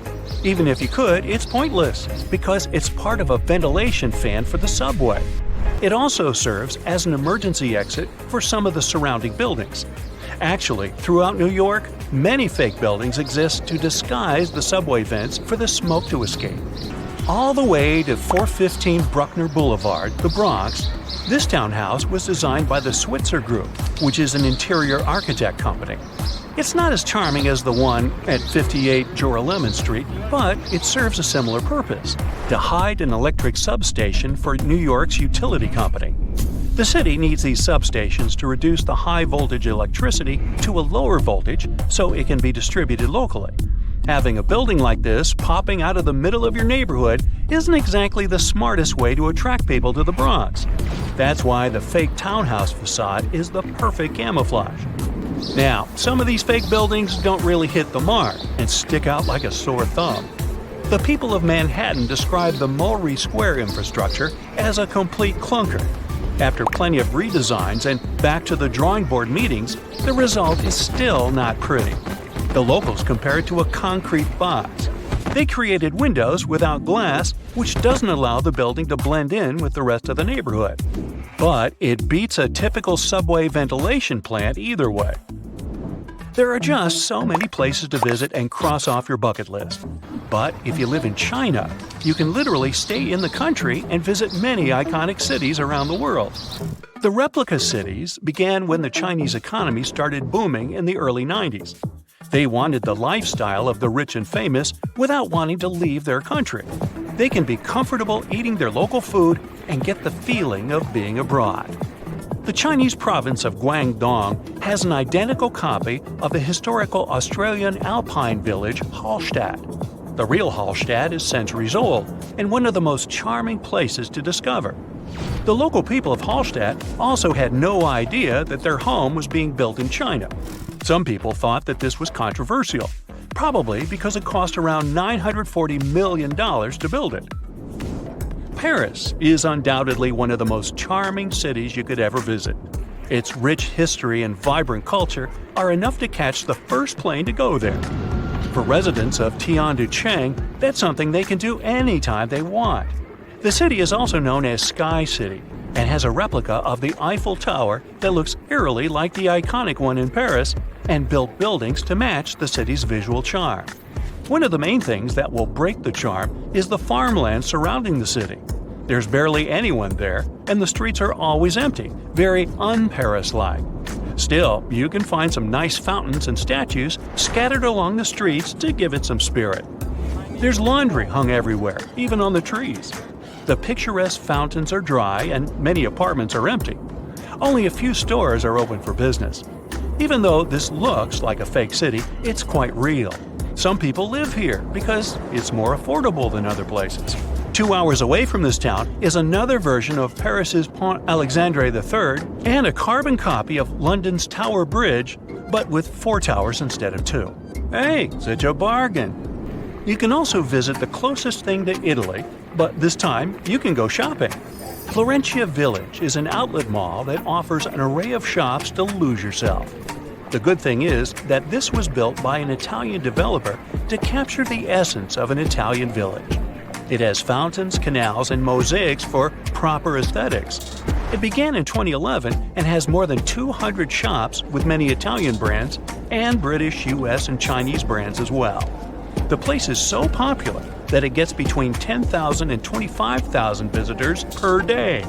China also has other replica towns that put you in a mini Manhattan called the Yujiapu Financial District. The developer's goal was to make this place the financial center of the world. It was complete with the right landmarks, like the Rockefeller and Lincoln Centers, but the project was halted in 2019, leaving it mainly empty. You can find a typical English town with cobbled streets, Victorian homes, and restaurants that make Thames Town. This place was meant to recreate a European lifestyle fantasy without leaving Shanghai. China also has a Dutch town that has some elements of Amsterdam with windmills and famous canals. They even decided to copy some of the landmarks, like the Netherlands Maritime Museum. Here's a bonus story of Lebanon's thinnest building built out of a dispute. It's the story of 2 brothers who both inherited unequal plots of land. One of the brothers happened to get a very thin plot of land and couldn't help but be jealous of his brother's nice plot of land. He wasn't pleased. Both of the lands overlooked the Mediterranean Sea in a lively neighborhood of Beirut. So it's no wonder that both brothers couldn't agree on how they should develop their lands. It was obvious that the brother with the most land could build a proper building. The other brother had to improvise. He decided to obstruct his brother's property by constructing a thin building enough to only fit 14 feet at its widest and 2 feet at its most narrow. It was constructed in 1954, and the locals of the area know it as the Grudge. The crazy thing is that the place was once habitable with many visitors enjoying their stay. It's not easy to live there, but it's part of living the experience. The building is still standing, but is empty. Have you ever seen a skyscraper that can change its shape? The creators of the F&F Tower in Panama City had a concept and only $50 million, which isn't a lot in skyscraper money. So they couldn't afford a mistake, and they finished a concrete structure with the 39 upper floors rotating 9 degrees around an axis from the first attempt without spending any extra time or materials. Dubai's rotating tower will look different every time you see it once it's finished. Each of its 80 floors will rotate 360 degrees individually around the center of the building. The lucky residents will be able to control that rotation, which means they can choose their view from the window. A complete lap should take about 90 minutes. And no, the tower won't be a huge waste of electricity. It will produce its own energy. Wind turbines between the floors will drive the rotations. If you've ever wanted to live inside a video game, book an apartment in the King Power Mahana Khan building. This pixelated skyscraper, around the height of the Eiffel Tower, is the tallest building in Thailand. The secret behind its looks is the horizontally and vertically divided glass windows. It took 5 years to finish this beauty with over 200 apartments, a hotel, luxury shops, restaurants, and one of the most breathtaking viewpoints in the world. The Libyan International Building features one of the world's tallest artificial waterfalls, running right down its side. No worries, they only turn it on special occasions, and it uses a mix of recycled tap water and rainwater. When it started running for the first time, the non-informed locals even reported a huge water leak. The Cybertexture office building in Mumbai looks like a huge egg. made of glass and steel. It was actually inspired by a vessel that, like our planet, has its own ecosystem. To bring down the heat levels inside, the architects chose the ideal orientation and added sun shading and an underground cooling system. The Marina Bay Sands in Singapore seems like a Stonehenge look-alike, but its architect claims that he was inspired by a house of cards. The horizontal one is balanced on the 3 vertical ones. They are 3 55-story hotels with restaurants, nightclubs, gardens, shops, museums, and movie theaters. The horizontal card is an infinity swimming pool with the best view of the city for up to 4,000 visitors. The pool hangs at the height of the 57th floor, and it feels like nothing is holding it. The dancing house definitely stands out among the more traditional architecture in Prague. The nickname for the house is Fred and Ginger. The stone tower symbolizes the famous dancer Fred Astaire, and the glass tower, his partner, Ginger Rogers. There's even imaginary hair on top of Fred's tower. 99 concrete panels support the dancing shape, all of them of different dimensions. Umeda Sky Building, twice the height of Big Ben, consists of 2 towers of glass and steel to the north of Osaka Station. The floating garden observatory connects the towers on top. Although the building is in a huge city, the skywalk is so high in the clouds that the only thing you'll hear up there is the wind. If you're scared of heights, you can visit an urban garden, a theater, an art museum, or one of the many offices closer to the ground inside the building. Architect Octavio Mendoza owns probably the largest piece of pottery in the world. If you're ever in Colombia, ask the locals for directions to the Flintstone House. Yes, they call it that for a reason. The official name is Casa Terracotta, and the architect only used clay to build it. He let it bake and harden in the sun, which transformed the pliable material into solid ceramic. Every curve of the building is designed after the surrounding hills. All the furniture inside is also made of clay. Mendoza is determined to work on the casa for the rest of his life.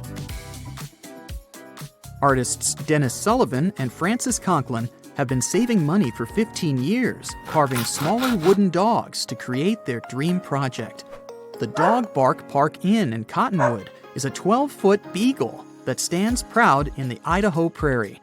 There is a bedroom and a living area in its body, and an extra bedroom in the head. Have you ever wondered what it's like to be inside a huge carpet? Me neither, but checking out the Azerbaijan National Carpet Museum is definitely worth it anyway. It shows the history of this important local craft in every detail. Austrian architect Franz Jans designed the construction, and it took 6 years to finish it. The Basket Building in Ohio looks exactly like a real shopping basket, except it's 160 times larger. It even has 2 attached handles. The building served as the headquarters of Longaberger Basket Company, then was sold to become a luxury hotel. A giant whale? An airship? Can you guess what's inside this building in Graz, Austria? 2 British architects won the Europe-wide competition to design this art museum. The biomorphic construction has around 1,000 acrylic glass elements on its skin. During the night, it can send light signals and messages to people on the other side of the river. It takes in daylight from the north through nozzles on its top. The needle is a viewing platform.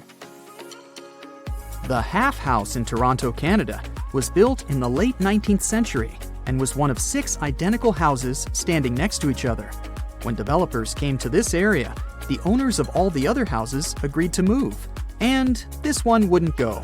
A demolition crew showed some impressive skills as they managed to tear down the neighboring house without doing any damage at all to what is now the Half House. The white exterior wall used to be load-bearing, dividing the neighbors' bedrooms and living rooms. One wrong move of the excavator, and the entire construction would become ruins. The Shell House in Isla Mujeres, Mexico, stands by the ocean, was inspired by the ocean, and looks like one of the ocean's symbols. The house is shell-shaped and covered with shells from nearby beaches. Architect Eduardo Ocampo designed this beauty as he wanted to have a one-of-a-kind house for his brother to come and visit more often. Now it's up for rent for vacationers. The Bubble Palace, not far away from Cannes in France, was designed by a Hungarian architect and purchased by Pierre Cardin. In case you have a couple of spare million, you can buy this interesting property. You'll get 10-bedroom suites decorated by contemporary artists, gardens, water ponds, a swimming pool, and a 500-seat outdoor auditorium with an awesome view of the Bay of Cannes as a bonus. Can you find one house standing straight here? I know, I also failed. All the cubes in the Cube House in Rotterdam are tilted 45 degrees at their side. The idea here was to make the most of the space. Dutch architect Piet Blom designed the houses in the late 70s to look like an abstract forest. Each triangular roof represents a treetop.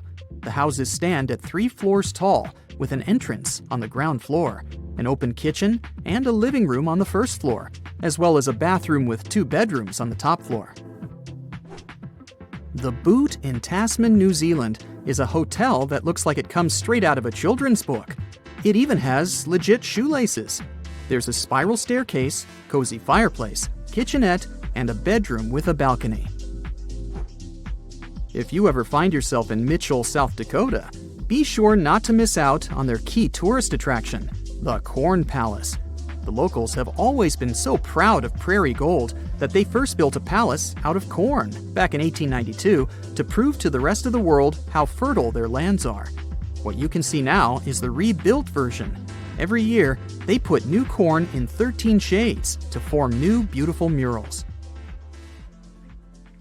The Museum of Bad Art, or MOBA in short, used to be located in an old basement in Dedham, Massachusetts.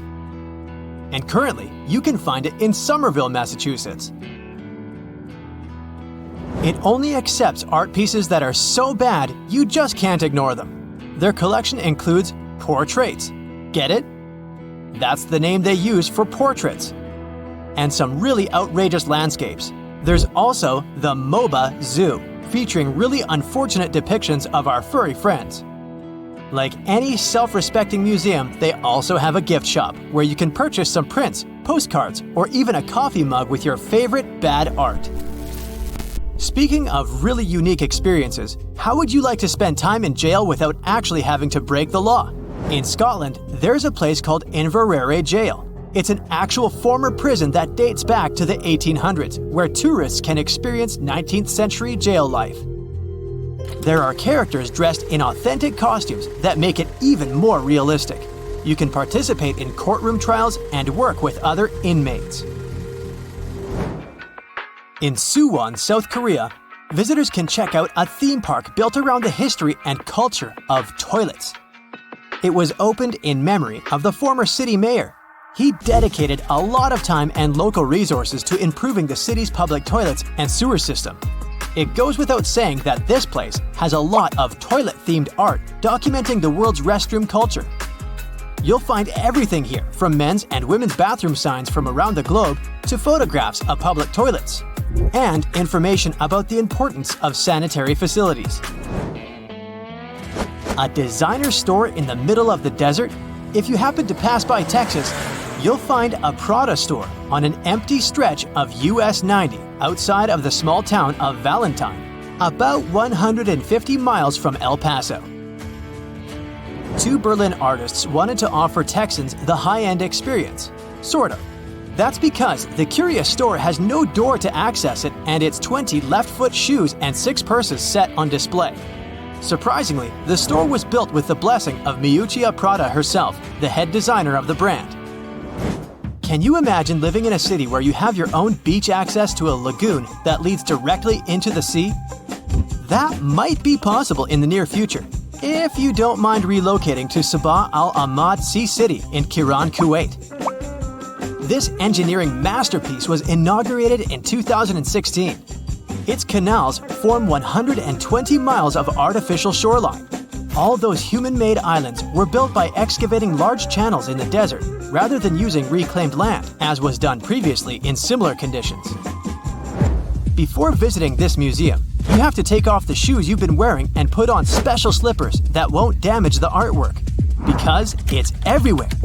It's called the Electric Ladyland, and it's the world's first museum of fluorescent art. The owner, Nick Palladino, exhibits here a lot of his own sculptures and even naturally luminescent rocks, along with other human-made glowing objects. One portion of this art gallery features paintings that shift color under UV light. The soundtrack is awesome too. You'll hear a lot of the Beatles and Jimi Hendrix. Upside-down houses seem to be quite a tourist attraction. You can find them in many countries, such as Japan, Poland, Germany, and Austria. One of the best ones to visit is located in Malaysia. It's called Rumah Terbalik Upside-Down House. It uses recycled wood and other natural materials to recreate a local atmosphere. It was opened back in 2012 and soon became a popular tourist attraction with its upside-down furniture and wacky household appliances. There's even an upside-down car parked in the garage. A spa-themed park located in Hakone, Japan, provides tourists with an interesting array of hot springs. Some of them are quite unusual, especially the unique noodle bar, where visitors can literally swim in a bowl of ramen. It's not for tasting though, since it's still a public space. The Dead Marsh in Namibia offers a cool experience which makes you think you're frozen in time. Since there's no water here and temperatures are really high, this sparse forest is made out of skeleton trees that haven't been alive for more than 600 years. Since there's little to no humidity, the remaining vegetation cannot fall apart, leaving behind this odd natural landscape. It even became the set for some sci-fi movies. Spoiler alert! But the paper house located north of Boston, Massachusetts is actually a house made completely out of paper, furniture and all. It was built by Ellis F. Stenman, the man behind the machine that makes paper clips. Back in the 1920s, he basically wanted a 2-room summer home for him and his family. It took him over 20 years to complete, since the house was made of about 100,000 newspapers. Just make sure you don't bring any lighters.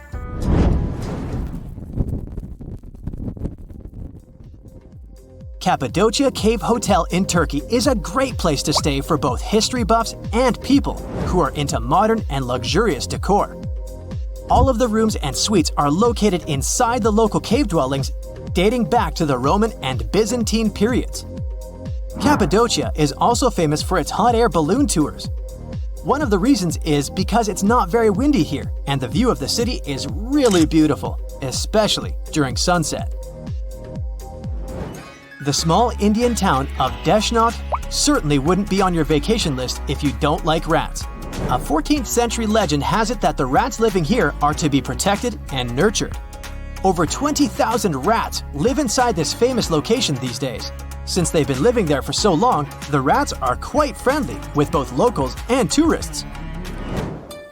The Battle of the Oranges is a local festival happening each year in late February in a small Italian town of Ivrea. The local myth has it that the Carnaval de Ivrea started back in the Middle Ages. That's when locals stood against a hated ruler by throwing oranges at him in protest. It sounds like fun to join thousands of participants gathering there for 3 days to throw some oranges. Just don't forget to duck.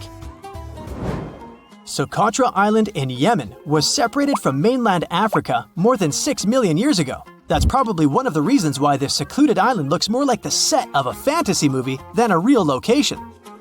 The island has some incredible and unique flora. Most of the plants and trees that grow here are not found anywhere else in the world. Like, for example, the ancient twisted dragon's blood tree or the bulbous bottle tree. Japan's Tashirojima is rightly nicknamed Cat Island, since it has a population of 100,000 humans and almost 4 times as many felines. The cats were initially brought here since the island produced a lot of silk, and mice like silkworms a lot. More so, the cats were seen as a sign of good luck. There are even cat-shaped cabins for tourists to settle in, and it probably goes without saying that dogs aren't allowed there. There are about 1,700 weirdly shaped hills in the middle of Bohol Island in the Philippines. They're so unique that you might easily mistake them for human-made. They are, however, part of the UNESCO heritage, since they are naturally made out of coral deposits and shaped by rainwater erosion. Because of their quirky look, they earned the nickname of Chocolate Hills, since during the dry season, their exterior goes from lush green to brown. Big fan of cascading pools? Then make sure to check out another UNESCO World Heritage Site located in Pamukkale, Turkey. The name means Cotton Castle in Turkish. It's set in the ancient ruins of Hierapolis, a city that was built around the pools. Their crystal clear waters cascade from natural springs down to white travertine terraces. The view is so beautiful that you won't know what to do at first. Take a picture or jump in. Shenzhen, China. At first sight, it doesn't look like a perfect place to build one of the fanciest and tallest buildings in the world, but a company from China decided to take a chance. They had visions of building Golden Finance 117, a unique, mighty skyscraper with plenty of things super rich people could enjoy. At that time, no one knew it would turn into one of the tallest ghost scrapers in the world, meaning it would be a skyscraper with no life, events, or people inside. The one that no one would even talk about anymore. The world has impressive tall skyscrapers. The first one was built in 1885 in Chicago. And the tallest one today is in Dubai. Then there's one in Shanghai, another one in Mecca, and Shenzhen. Golden Finance 117 was supposed to be the fifth tallest skyscraper ever built. The construction was started 13 years ago, and at first, it all looked very promising. In 2015, the building reached its full height, 1,955 feet. But then, something mysterious happened. People deserted the skyscraper shortly after it was almost done, and the whole project has remained unfinished to this day. The company got the idea in 2008. During that period, plenty of cities across China were trying to build something impressive to get their place on the world stage. Golden Finance 117 was supposed to be a commercial and residential tower for very rich people. Italian and French-style interior design, a polo club, extensive gardens. The skyscraper was supposed to have a 3-story diamond-shaped atrium at the top, with a swimming pool, sky bar, and a restaurant. And don't forget about the highest observation deck in the world, a paradise for those who could afford it. Imagine living at the top of such a skyscraper. Golden Finance 117 was expected to be habitable up to its highest point. This mixed-use skyscraper was supposed to rise 128 floors above the ground. There was a plan to turn 117 of them into commercial space and hotel, and 11 more floors were expected to be for operational and mechanical services. The building's ratio of height to width was 9.5 to 1. When you have such a high and thin tower, you have to be careful with such forces as strong winds. But the skyscraper was designed to resist all this. No wonder, with a perimeter frame of mega braces, huge tapering columns, and transfer trusses. On the surface, it all looked well, an excellent design and unique construction. But before the company started pre-sales, authorities needed to inspect and sign off on the final product. This is a process all new developers need to go through if they want to get and keep their spot on the property market. The country wants only established and reliable companies to keep the quality levels high. Back in the day, the company that was building the skyscraper was a new player in the Chinese market, so they had to finance their project all by themselves. They couldn't start recouping their investment until each of their buildings was finished. In other words, it was tricky ever since the beginning. But they were focused on the result. If they managed to finish the entire project with no major issues, the reward would be amazing. So they started in August 2008. China survived the global financial crisis that also happened in 2008, but it still affected the market. That brought lots of pressure on the company, which is why they stopped building the skyscraper in January 2010. Things got better in 2011. That's when the company decided to continue their work, finish the tower, and get ready to sell it because the market was growing once again. But considering all the rules on the property market, the company was in a very vulnerable situation. Things were getting more and more complicated. In 2015, there was a new crisis, this time affecting the stock market. The series of unfortunate events kept happening on and off until everyone stopped talking about the entire project. One more issue was the location. The skyscraper was being built on what used to be industrial land, and in the area, there weren't many wealthy people who could afford to live in such a building. The company probably hoped for people to relocate there once they finished the construction, which never happened. China generally has the biggest number of tall buildings in the whole world. There are 1,400 skyscrapers in the country. The US takes second place with more than 800 high-rise buildings. Then there's Japan with over 250 skyscrapers. 2018 was the year when China built more skyscrapers than any other country in the world. 88 new buildings with a height of 656 feet or more appeared there. But because of multiple unforeseen events, Golden Finance 117 never got its chance to shine. Now it's just a ghost place everyone stopped talking about in 2018. Now, this wasn't the only case when a building remained unfinished for a long period of time. A new airport in Berlin, Germany was meant to open in June 2012. It wasn't the first project like this to miss the deadline, but it was one of the most memorable. The airport was about to open, but right before it did, inspectors found around 120,000 defects all over the place. For example, some automatic doors didn't open.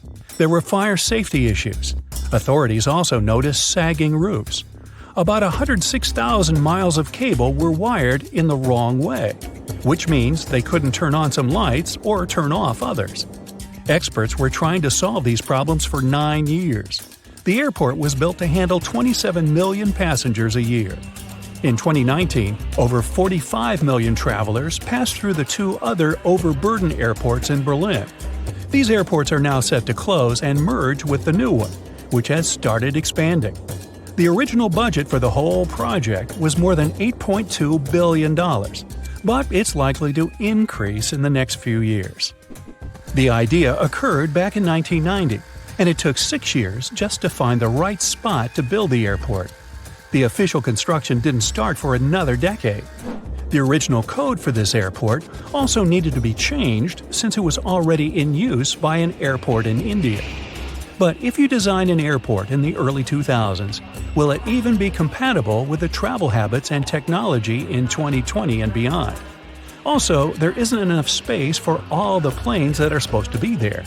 And still, since 2020, the airport has been open and growing bigger. Meanwhile, a tower in Krakow, Poland, got the nickname Skeleton. It stood proud and tall, but its unfinished carcass indeed looked like a skeleton. At 300 feet, it's one of the tallest buildings in Krakow. The project started in 1975, but stopped because of some difficulties in the country that occurred at that time. The tower remained abandoned for a long time and changed owners several times. It was often wrapped in advertising billboards. Luckily, it didn't remain unfinished. In 2016, the latest reconstruction process started. The main goal was to turn the skyscraper into a modern office building. It's completed now. The tower consists of 5 office buildings, together with the main one in the center. Architects found inspiration in styles from the 1920s and 30s. There's a terrace at the top. In the future, a museum of the history of the building might appear in the skyscraper. And here's one more ghost tower, this time in Bangkok, Thailand. From the outside, you'd say it's just another part of Bangkok's skyline. The skyscraper is around 75% completed. But once you take a closer look, you'll see there are plenty of interior structures missing. It was supposed to be a luxury building, but right now it's just another abandoned skyscraper. It's surrounded by a fence and doesn't look safe. The walls are covered with graffiti and there's no electricity. The building stands there as a reminder of what it could have become and draws the attention of urban explorers from all over the world. The construction process stopped when the crisis started, and now only occasional adventurers visit the site to enjoy the magnificent view of the city and the river. The lost city of Atlantis may have actually been found. No, really. 2 researchers were working in the waters off the coast of Cuba when they discovered the ruins of what looked like an ancient submerged city. That happened about 20 years ago, and yet no one really talks about it today. It's like the authorities just took the research, locked it away in some top-secret room, and decided no one else should know about it. But why? Well, I'm going to tell you. Back in 2001, Paulina Zalitsky, a marine engineer, and her husband, Paul Weinswig, were hired to explore the waters off Cuba's western coast. They had two main objectives: to search for old shipwrecks, possibly hiding treasures like gold and jewels, and to locate valuable oil and natural gas deposits deep underwater. They were using a sonar. Basically, this equipment is like a sound-based radar. It sends out sound waves underwater, and when those waves hit something, like a sunken ship, they bounce back. The system can figure out where and how far the object is just by listening to the echo. So, the couple was scanning the seafloor with this equipment more than 2,000 feet below the surface. And then, out of nowhere, they found something way more interesting than gold or oil. They found stones. Not just any stones. I'm talking huge, perfectly arranged stones. Kind of like a mini version of the pyramid at Chichen Itza, or even better, like a bunch of tiny submerged Chichen Itzas. Yep, they saw that, or at least they think they did. The thing is, sonar doesn't work like a camera. It definitely doesn't record video or take actual pictures underwater. What it does do is create images using sound. And those images are usually just outlines or shapes, kind of like a blurry black and white sketch. It shows you where things are, but not exactly what they look like. And that's exactly what happened back then. The equipment started producing images of these perfectly organized stone structures, and it really looked like some kind of urban development. I mean, the site was just too organized, too symmetrical to be just random rocks. But it sounded too good to be true. I mean, this discovery could totally change everything we know about ancient civilizations on the American continent. So the scientists decided it would be too irresponsible to announce anything without finding more evidence first. And that's why they decided to go back to that same spot. This time they sent down an underwater remotely operated vehicle to actually see what was going on beneath the sea. See? This robot was basically an underwater cameraman. And yep, it confirmed it. There was definitely something strange down there. It looked like an ancient city made of huge, smooth blocks of granite. These rocks were about 8 feet by 10 feet. Some were in pyramid shapes, others were circular. Some seemed to be deliberately cut and then stacked on top of each other, while others appeared isolated from the rest. Together, they looked like they were forming corridors and outlines of rooms. It was like finding large buildings in the middle of an underwater desert. These images were enough for Zalitsky to seal the deal. Back then, she confirmed that this amazing structure, her words, could have been a large urban center. Again, her words. Then the couple started to speculate. They said that these structures were probably built more than 6,000 years ago, which would make them older than the Great Pyramids of Egypt. It's even older than the famous Maya, the civilization that used to live in the Americas and is known for their ancient and advanced temples. The research also suggested that these structures might belong to a civilization that lived on the American continent thousands of years ago, and that we didn't even know about. This supposed civilization once thrived on a 100-mile land bridge connecting Cuba to Mexico's Yucatan Peninsula. But then, something catastrophic happened. According to their theory, the Earth's faults shifted beneath the surface, leading to a massive earthquake. Then, in the blink of an eye, the entire bridge was destroyed. The land was swallowed up by the sea and ended up at the bottom of the ocean, and this civilization disappeared. Of course, all the connections to the famous Atlantis myth got the media totally hooked on the story. News websites ran headlines like "Lost City of the Caribbean Found" and "Atlantis Found in Cuba." So, could that really be Atlantis? I mean, did they finally find the remains of this supposedly super advanced and lost civilization? Well, it's hard to say.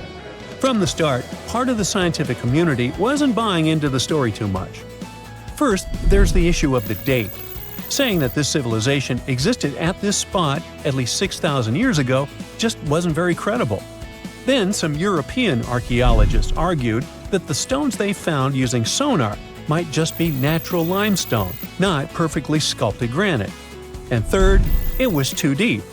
Even with the whole theory of earth faults opening up and swallowing everything, it's still hard to explain how an entire city ended up so deep in the ocean. For comparison, there is Heraklion, a real ancient Egyptian port city that got submerged. Today, it is only about 19 feet underwater. But this so-called Atlantis city is at depths between 2,000 and 2,460 feet. See how that's totally different, right? People think it would have taken around 50,000 years for such stone structures to sink to the depth where they are said to be found. And according to experts, none of the known civilizations from that long ago had the ability to build such structures. But for Zalitsky, yes, it was possible. She still believed in the fault theory to explain how this land ended up at the bottom of the ocean so fast. Big movements of the Earth's tectonic plates are usually followed by things like volcanoes and earthquakes. So, according to her, it's a powerful event, and the island sinking could have happened really quickly. This earthquake theory could also explain why some of the megaliths on the seafloor look organized while others don't. But to really prove any of this, they needed a specially designed robot to go down there again and take samples of the rocks and sediment. That way, they could figure out how old the rocks were and maybe even find signs of human life, like carvings, sculptures, or artifacts. The problem is, drilling into those structures isn't easy. They look like granite, and drilling granite that deep underwater is seriously tough. And more than anything, they needed money to do it, a lot of it. So maybe they just never got the funding. Because even with all that initial hype, no further explorations or studies were ever reported. And that lack of follow-up sparked a lot of speculation. Some people even wondered if the story got shut down on purpose, like maybe the authorities wanted to keep something top secret. As if this underwater city was built by some kind of higher extraterrestrial being, and they just don't want us to find out.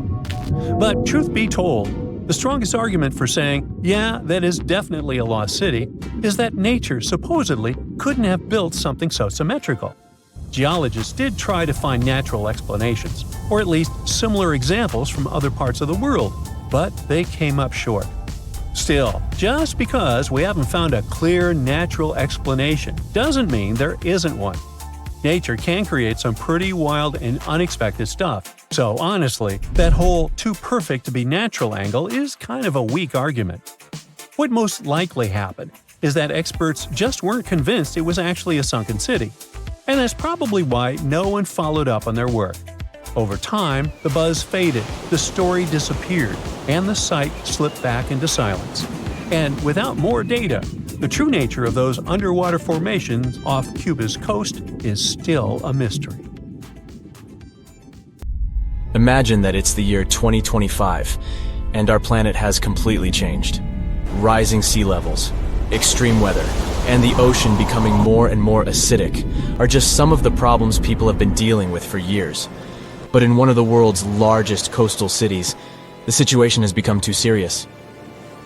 It was a sunny day in June when a massive earthquake shook the city to its core. The ground beneath people's feet heaved and shook, and buildings swayed dangerously. People ran through the streets in panic, trying to find safety. But as soon as the ground settled, the inhabitants of the city realized the real danger.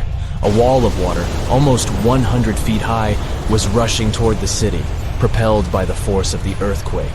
The tsunami hit the city with unimaginable force. Entire neighborhoods were wiped out, and thousands of people lost their lives. But here's where things get interesting. In the aftermath of the disaster, the city's authorities realized that they couldn't just rebuild the city as it was before.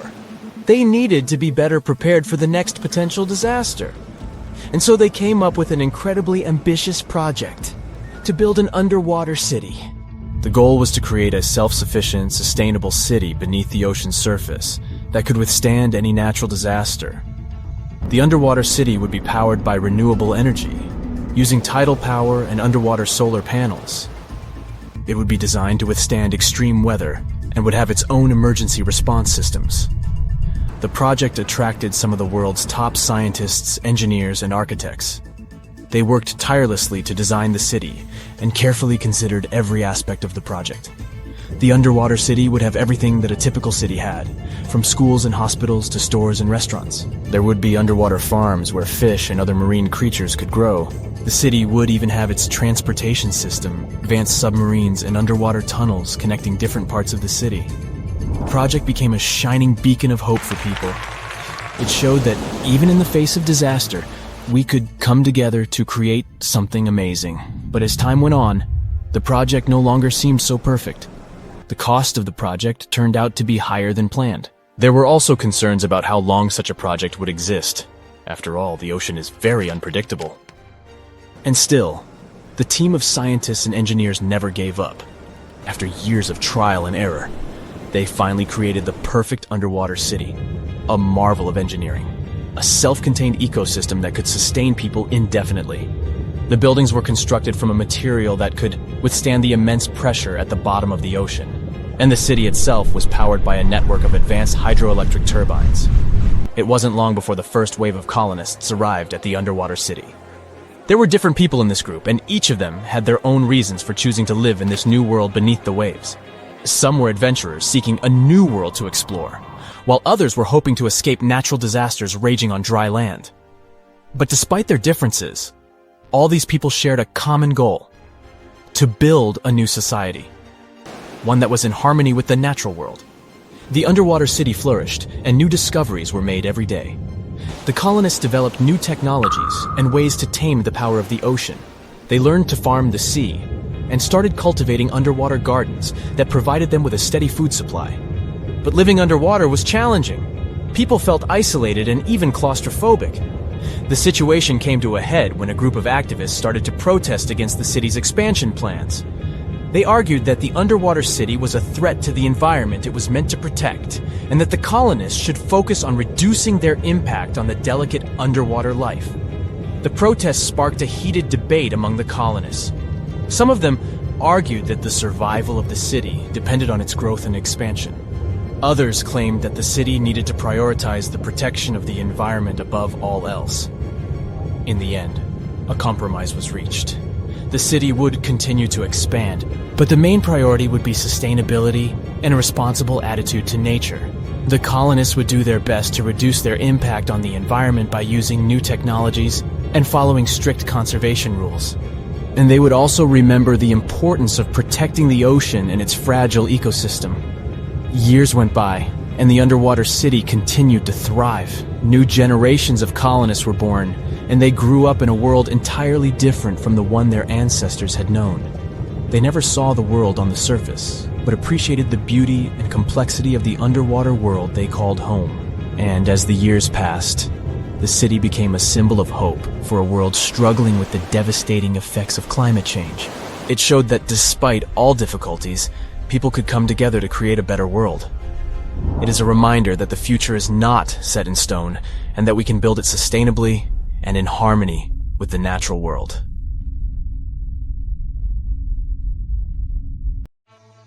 It's like archaeology woke up recently and decided to spice up the news with its history-changing discoveries. From unearthing dinosaur fossils in peaceful Iowa to translating bad news from ancient Babylonian texts, history is revealing its secrets like never before.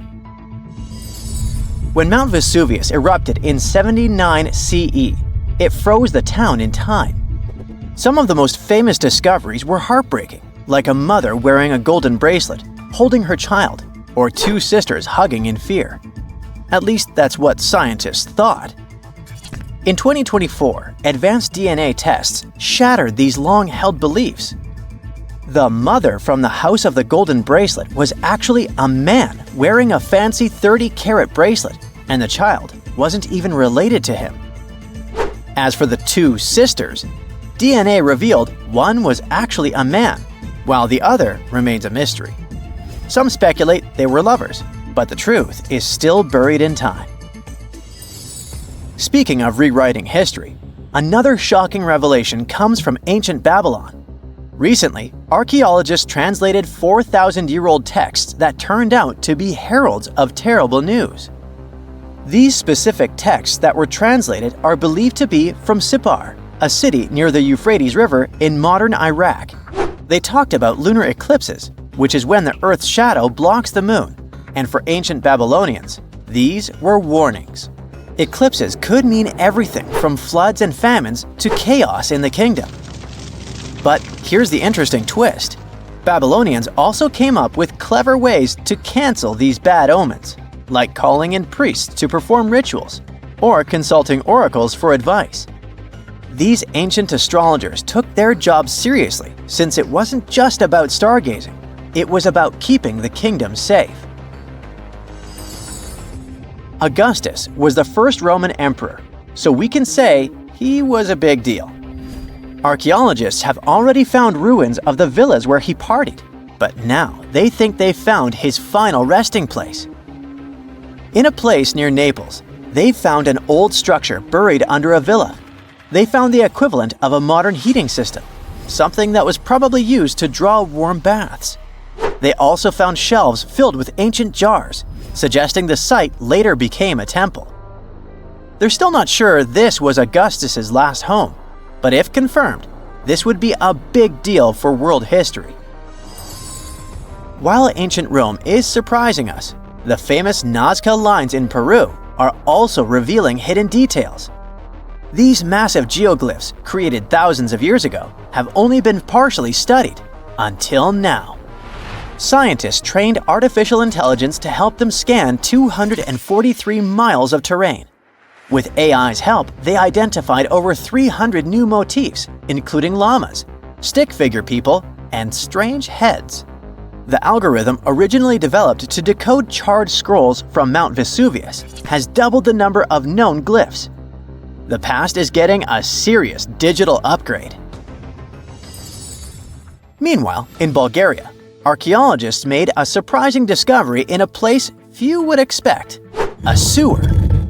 In 2024, researchers unearthed a nearly intact 6.8-foot-tall marble statue of Hermes, the Greek god of travelers and trade, hidden beneath layers of soil. Experts believe it was placed there for safekeeping after an earthquake in 383 CE damaged the city's infrastructure. At that time, paganism was declining and Christianity was rising as the Roman Empire's official religion. Many pagan idols were being destroyed, but it seems some locals secretly preserved their deities by hiding them underground. Searching the bottom of the River Thames is probably worse than looking under your bed. The riverbed collects all kinds of discarded treasures, including a legendary typeface. In the early 1900s, two men created the Dove's typeface for printing books, but after a bitter falling out, one of them threw every single metal letter into the river. A century later, in 2014, a designer trying to revive the typeface began searching for the lost letters. In just 20 minutes, he started finding them. With the help of divers, more were uncovered, and today, some of the lost letters are on display in a museum. Not much goes on in Iowa, which is why finding a huge 13,000-year-old mastodon skeleton made headlines. In 2022, a researcher received a photo of a massive femur believed to belong to a prehistoric animal. It took 2 years to secure funding for excavation, but in 2024, archaeologists finally dug in. After 12 days of work, they uncovered a well-preserved mastodon skull, the first ever found in a Midwestern state. This discovery would make Indiana Jones jealous, especially since it happened in Petra, the ancient Jordanian city featured in one of the movies. Archaeologists uncovered a 2,000-year-old chamber beneath Petra's treasury, containing at least 12 skeletons, along with iron and bronze artifacts. The chamber, built by the Nabateans, sheds new light on their afterlife practices, which remain largely mysterious. One of the most intriguing finds was a ceramic chalice clutched by one of the skeletons. Back in Peru, archaeologists made a groundbreaking discovery that turned Peruvian history upside down: a female ruler. At the 1,600-year-old site of Pañamarca, scientists uncovered a throne room decorated with colorful murals. These murals depict women spinning and weaving, men carrying a crown, and even a crowned woman speaking to a birdman. The discovery suggests that Moche women weren't just spiritual leaders, but rather had real political power too. Tiny houses are mainly a modern thing, but archaeologists think they found one in ancient Pompeii. Unlike traditional Roman homes, which had grand atriums for entertaining guests, this house had none. But what it lacked in size, it made up for in artistry. Inside, scientists found a painted altar decorated with birds of prey, sparrows, snakes, and plants. The altar held ceremonial items like a lamp and an incense burner, still holding traces of fragrant herbs. In 2021, researchers scanning the Baltic Sea found a massive stone wall hidden beneath the waves. The Blinker Wall, stretching over 1.5 miles, could be Europe's oldest man-made structure. Sitting 68 feet below the surface, it's built from around 1,400 small stones placed between 300 giant boulders, some weighing up to 142 tons. Dating back over 10,000 years, the Blinker Wall predates Stonehenge and France's Karnak stones, meaning it was likely built when the area was dry land. Scientists believe it may have been a reindeer hunting tool, guiding animals into a lake where hunters could strike.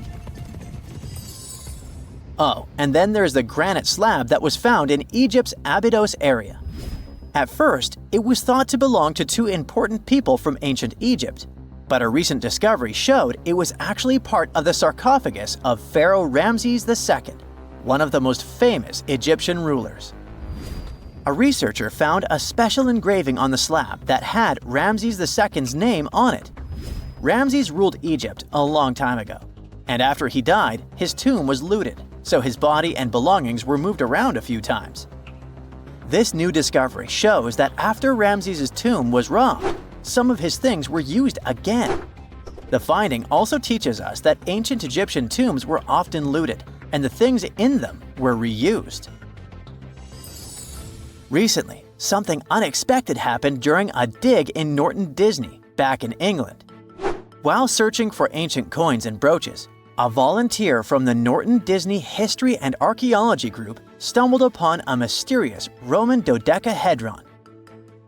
This small hollow object, made of copper alloy with 12 pentagonal sides, was buried for 1,700 years, but was surprisingly well preserved. Though over 30 of these strange objects have been found in the UK, no one knows for sure what they were used for. Some think they might have been measuring tools or calendars, while others believe they were used for rituals.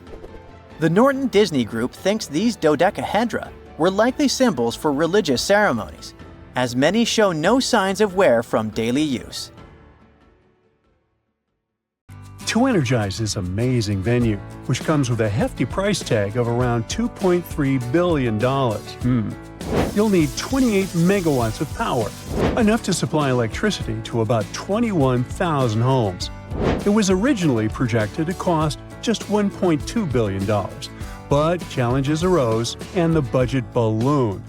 I'm talking about the Sphere in Las Vegas. This place is so massive, it could fit the entire Statue of Liberty from its base to its torch. Standing at 366 feet tall and stretching 516 feet wide at its largest point, it can accommodate up to 20,000 people if they're all standing. If you want to sit down, the capacity drops to 18,600. Still, that's enough room for the entire population of some small nations, like Palau. Now, let's dive into its construction. To kick things off, you need land, and the Sands provided the site. They dug out 110,000 cubic yards of dirt and rock to get things rolling. Just to put that into perspective, a cubic yard of loose, dry topsoil weighs around 2,100 pounds. If it's wet, that weight can shoot up to about 3,000 pounds. In total, they excavated the weight equivalent of 3,500 adult male megalodons, if we're talking dry soil, of course. The external sphere is 30% taller than the inner dome. Building the dome's roof took 3,000 tons of steel, which included 32 hefty trusses, each weighing 100 tons. Altogether, the dome weighs around 13,000 tons and covers a surface area of 220,000 square feet. When the construction team reached the halfway mark with the dome trusses, they had to shift the crane to the southern end of the site to finish the remaining trusses. That move alone took 2 days. It's no surprise considering the crane used is the fourth largest crawler crane in the world. Transporting it from Belgium was hard. First, it was shipped to California. Then, 120 tractor-trailers took it to Las Vegas. Another 18 days were needed to set it up using a secondary crane. The Gateway Arch is an impressive 630-foot monument situated in St. Louis, Missouri, with a base that matches its height. It's just as wide as it is tall. Made of stainless steel, this cool curved arch is not only the tallest of its kind, but also the tallest building in Missouri. Some say it's even the tallest human-made structure in the Western Hemisphere. It was built to celebrate the westward expansion of the U.S. and is officially dedicated to the American people. You'll find it in Gateway Arch National Park, which, fun fact, is actually the smallest national park in the U.S. It doesn't even feature a natural area. The arch was designed by a Finnish-American architect who won the design competition for design concept in the 40s. However, it took some time for construction to begin. The whole building process started in 1963 and was wrapped up in 1965. It cost the U.S. Treasury around $13 million. You may say, hey, it's nothing compared to the sphere you mentioned previously. Yeah, but back in the 60s, $13 million could buy you what $96 million can buy you today. But still, the arch is way cheaper than the sphere.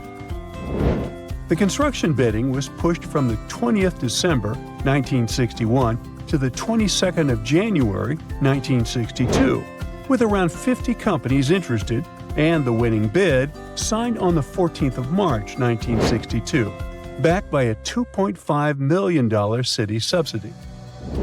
McDonald, not McDonald's Construction, the company in charge of the project, built a cool 30-foot viewing tower for crowds to check out their epic project. In 1963, about 1 million people showed up to take a look at the project in progress. Initially scheduled for completion in 1964, the arch was only revealed to the public in 1967. Stan Wolf, the project manager at McDonald Construction Company, mentioned that constructing a 62-story building is simpler than building an arch. He explained that with a building, it's all about stacking things straight up. With an arch, you're dealing with a lot of curves. Now, this building has set a bunch of world records. The tallest existing structure, the tallest building ever, the building with the most floors. This iconic tower is the centerpiece of a massive mixed-use development featuring 30,000 homes, 9 hotels, 7.4 acres of park, 19 residential skyscrapers, the vast Dubai Mall, and an artificial lake, essentially a mini-city. Designed to attract global attention and investment, the Sheikh aimed for the extraordinary. Ever felt a chill in the air while flying? At the top of the Burj Khalifa, it might feel a bit like you're on a plane, with temperatures about 11 degrees cooler than at ground level.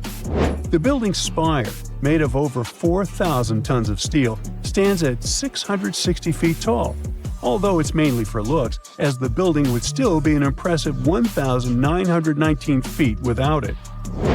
The exterior consists of reflective glass panels and aluminum, designed to handle the fierce desert sun and wind while providing great thermal performance. Those glass panels are no joke. Each weighs about 800 pounds. The building is equipped with 57 elevators, including the world's fastest double-deck variety, zipping passengers up and down at speeds of up to 33 feet per second. But if you're up to some cardio, there are 2,909 stairs leading to the 160th floor.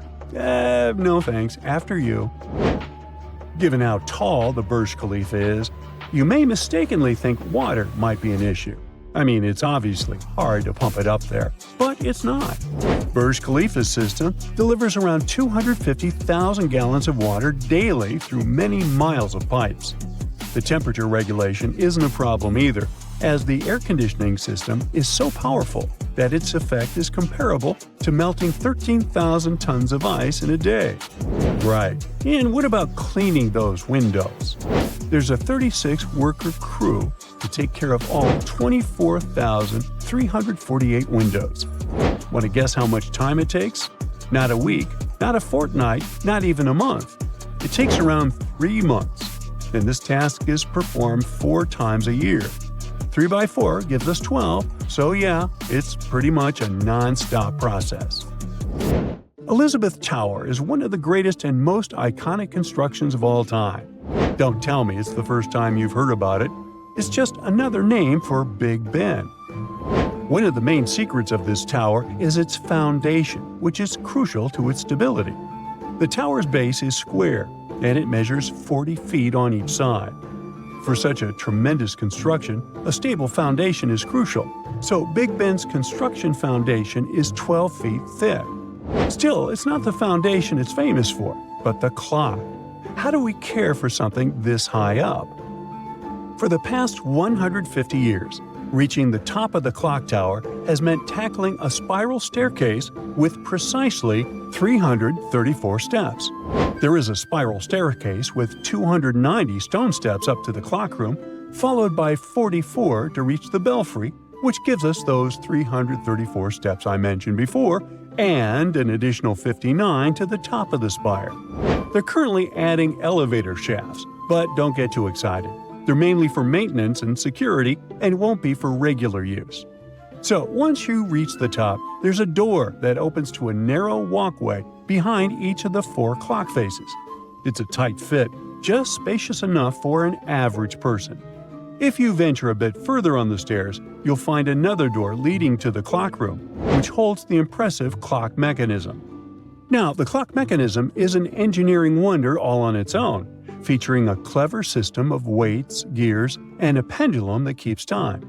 The pendulum, measuring 14 feet, plays a vital role in ensuring the clock's precision. As they say, England swings like the pendulum do. Whenever you hear about ancient ruins, you almost never picture them being suspended somewhere, or just randomly hanging on the branch of a tree, right? In fact, for most of the ancient artifacts we have exposed in museums all over the world, archaeologists did quite an impressive amount of digging. You see, buildings have this funny way of fading away over time if not properly taken care of. Sometimes we need to reuse some building materials, so an older construction may be sacrificed in the process. Other times houses are abandoned, and once they are exposed to the elements on the surface, like rain or sunlight, they don't really stand a chance. Some just simply crumble away due to good old erosion. So the only way a piece of architecture can survive the test of time is if it's somehow gotten buried deep down. Now, how did they end up buried in the first place? Well, it's quite the comedy of errors. Ancient cities had a habit of gradually raising their ground level like a kid adding toppings to their ice cream sundae. You see, these settlements were always busy collecting food and building materials to keep up with their ever-growing population. But hey, who has time to deal with waste and rubbish? It wasn't exactly high on their to-do list back in the day. So when it came to building new houses, ancient civilizations found it much easier to save their sweat and tears by piling up the rubble and constructing right on top. But that's not all.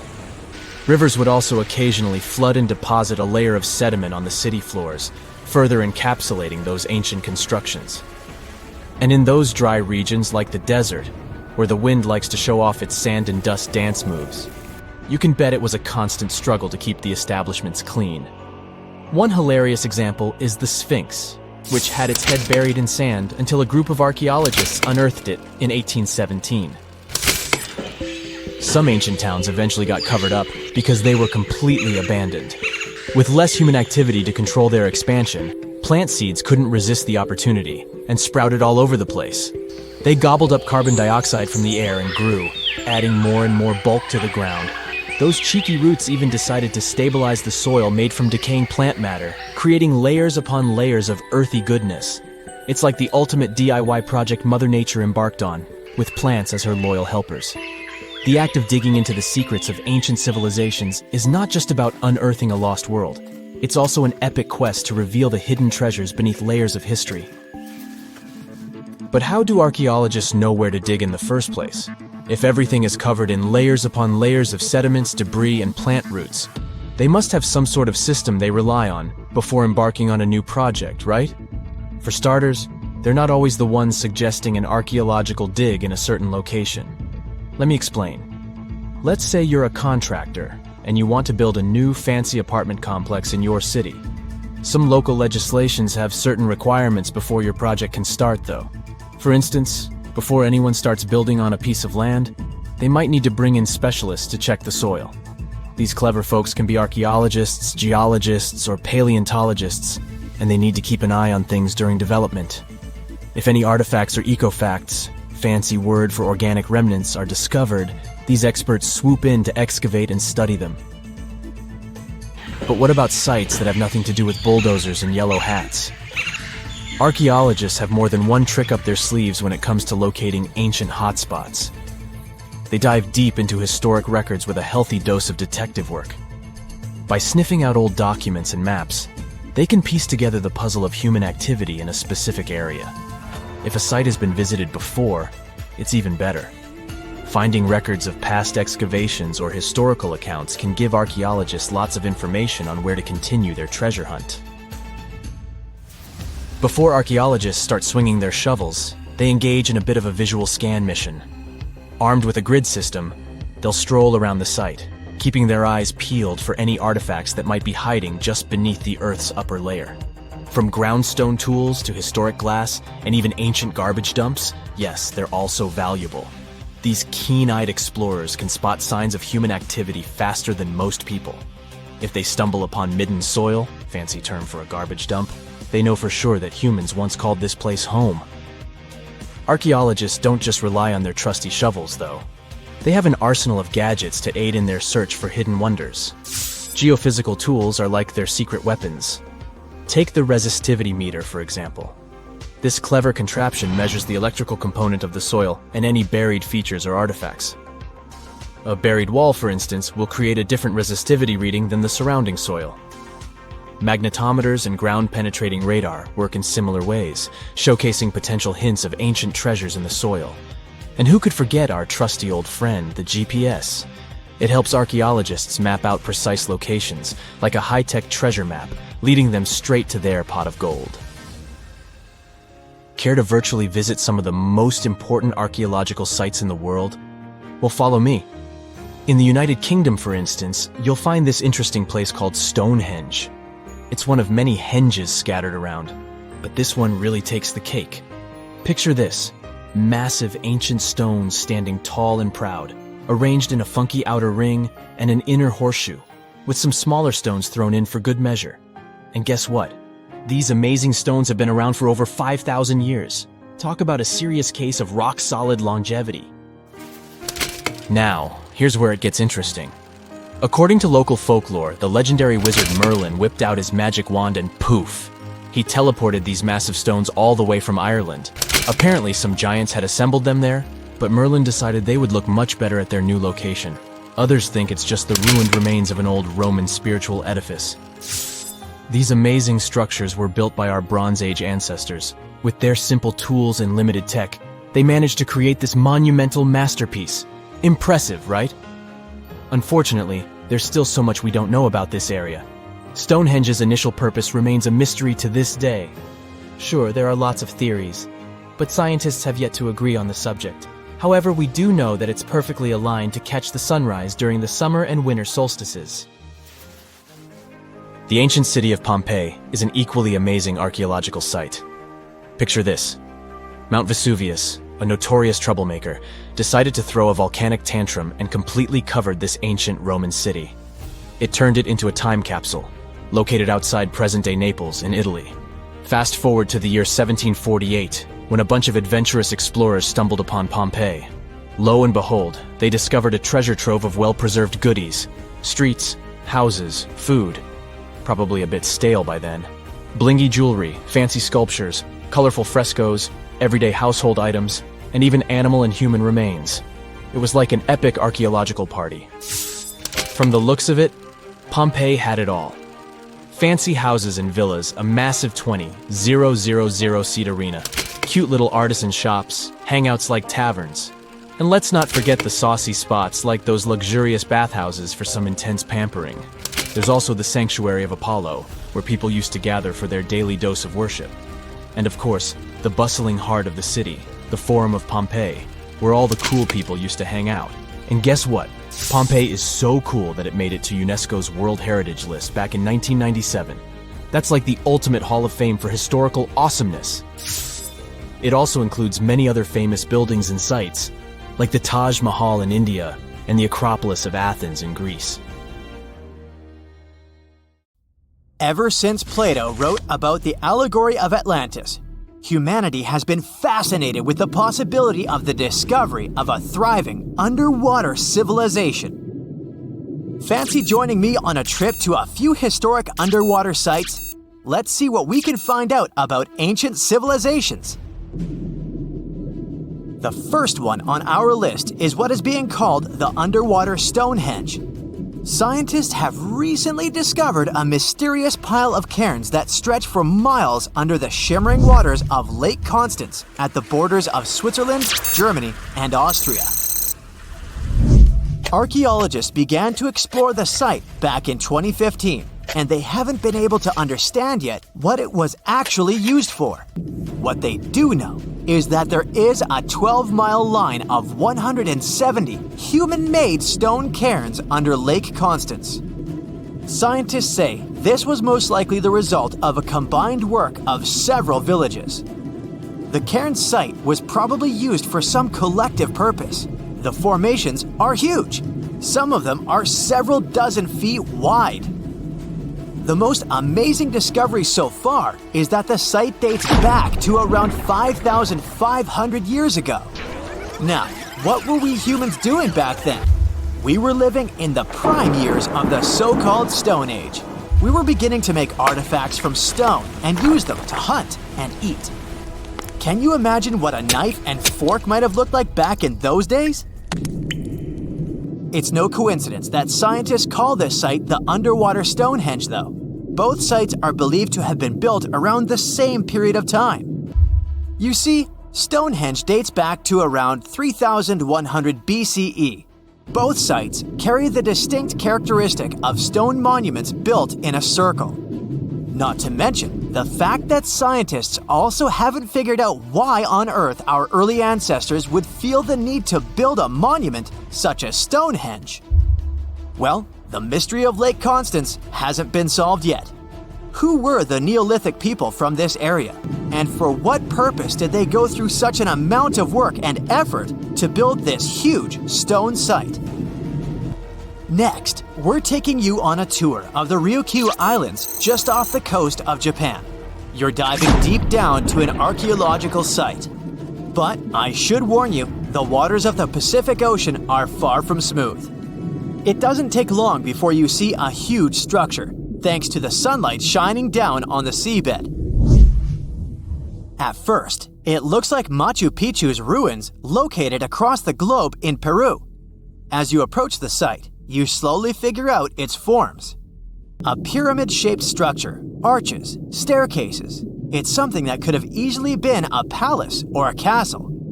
Could this be a sign of human activity? What you've just seen is known today as the Yonaguni Monument. It also goes by the name of Japan's Atlantis. The entire monument is about the size of 5 soccer fields and the height of a 5-story building. Its most surprising feature is its expanse of terraces. Explorers and scientists believe that Yonaguni might be 10,000 years old. But whether it's a human-made structure or a natural formation is still under debate. For Japan's top marine geologist, Professor Masaki Kimura, Yonaguni is the heritage of a lost civilization.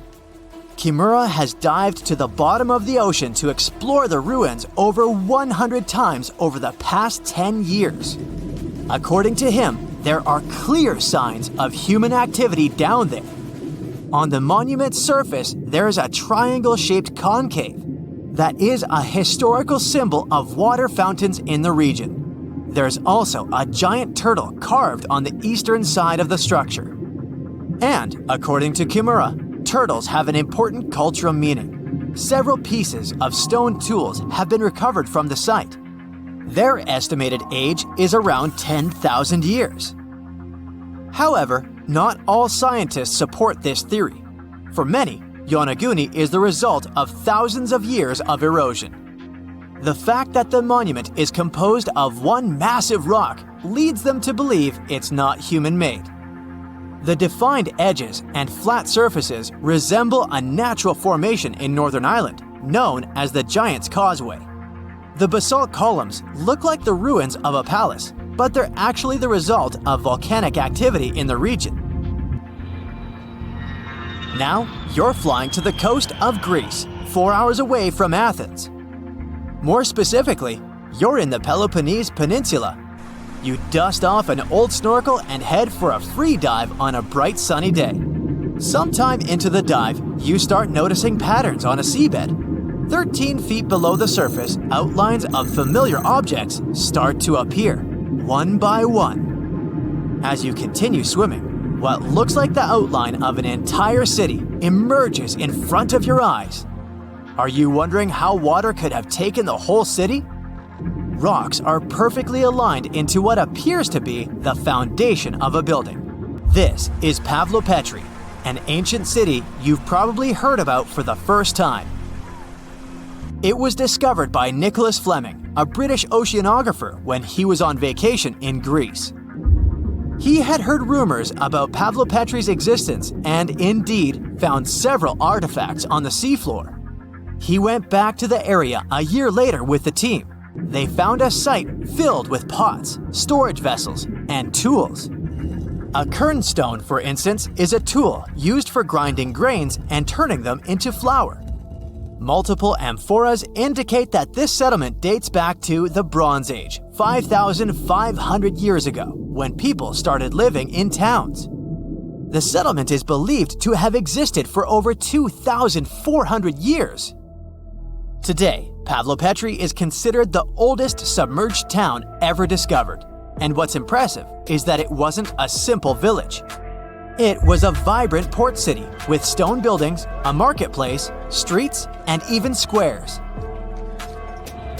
The next stop on our voyage is one of today's most famous underwater cities that has been turned into an archaeological park. The city of Port Royal in Jamaica exists only below the surface, but in 1692 it was one of the wealthiest cities in the Western Hemisphere. Port Royal was the center of the British Empire at the time and an important trade city that attracted people from all over the region. It was also home to real-life pirates of the Caribbean.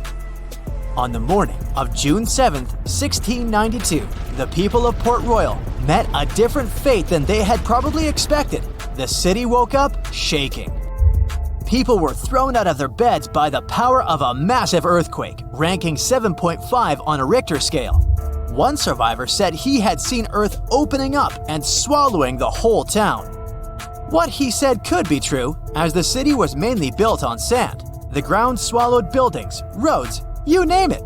Geysers erupted, and finally, waves as big as 10-story buildings hit the city. About 33 acres of the city disappeared under the water. Amazingly, most of its 17th century remains are still in good condition under 40 feet of water. Archaeologists have found taverns, storage rooms, kitchens, and recreational buildings used for diverse purposes. You can also see a grand lion statue, a submerged bridge, and many picturesque arches. Of course, I saved the best for last: India. Just off its coast lies another sunken marvel. A site known as the Lost City of Kansai is located in the Gulf with a similar name.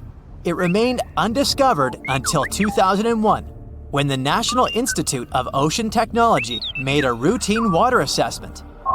With the help of sonar technology, which sends a wave sound to the bottom of the sea, they found something far beneath the surface. Images showed well-defined geometric shapes spread along a 5-mile stretch. The remains date to more than 9,500 years ago, meaning this civilization was lost at around the end of the Ice Age. Debris recovered from the site included construction material, pottery, beads, sculptures, and even bones. Scientists argue whether these artifacts are indeed from the site, but if they truly are, then the lost city of Kansai might be the oldest civilization in the world. Some mountains look so picture-perfect that you'd swear they were hand-sculpted by a divine architect.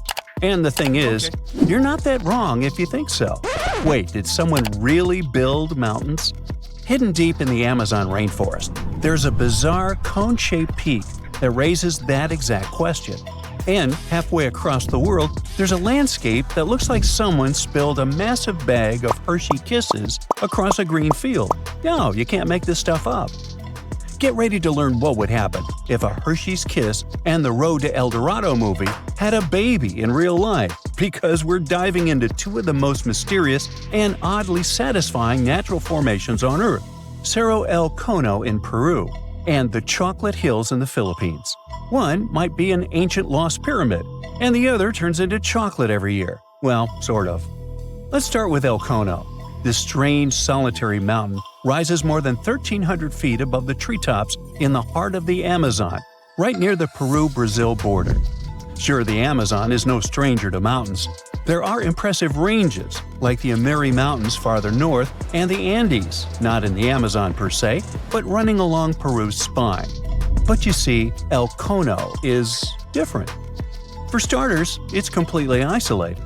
If you fly over the region in a helicopter, all you'll see for miles is an endless emerald sea of rainforest. Then, boom, out of nowhere, a perfectly cone-shaped mountain juts into the sky like a giant green Dorito. It's not part of any major mountain chain, it doesn't have any siblings, and it looks so symmetrical that it almost feels artificial. And it's covered by forest. Now, naturally, this has sparked all kinds of theories. Some people think it's an extinct volcano. Others say it's a freak of erosion. And then there are those who whisper more exciting possibilities. What if it's a lost pyramid? And before you roll your eyes, this idea is not as wild as it sounds. And some people actually stand by this theory. After all, the ancient civilizations of South America built pyramids too. What? Yeah, can you believe that the Egyptians didn't actually invent the concept of pyramids? No joke. The Mochi Chachapoya and Inca civilizations all built monumental structures. In fact, pyramids are found all over the world, from Ethiopia and Thailand to Greece, Mexico, and even Italy. So why do pyramids keep popping up throughout history? Simple. They're structurally sound. The broad base supports the weight, and the pointed top was often seen as a symbolic connection to the heavens. Okay, but what are the chances of all these people coming up with the same idea at the same time? Okay, calm down. Ancient aliens. Yeah, that's possible. But as it turns out, ancient people did talk to each other via trade, migration, and cultural exchange. Ideas like pyramids didn't need to come from a secret one-world civilization. They just came from smart, curious humans scattered across the globe, all looking up at the stars and wondering how to get closer. In fact, recent archaeological discoveries have revealed massive ancient cities deep in the jungle that were completely swallowed by nature.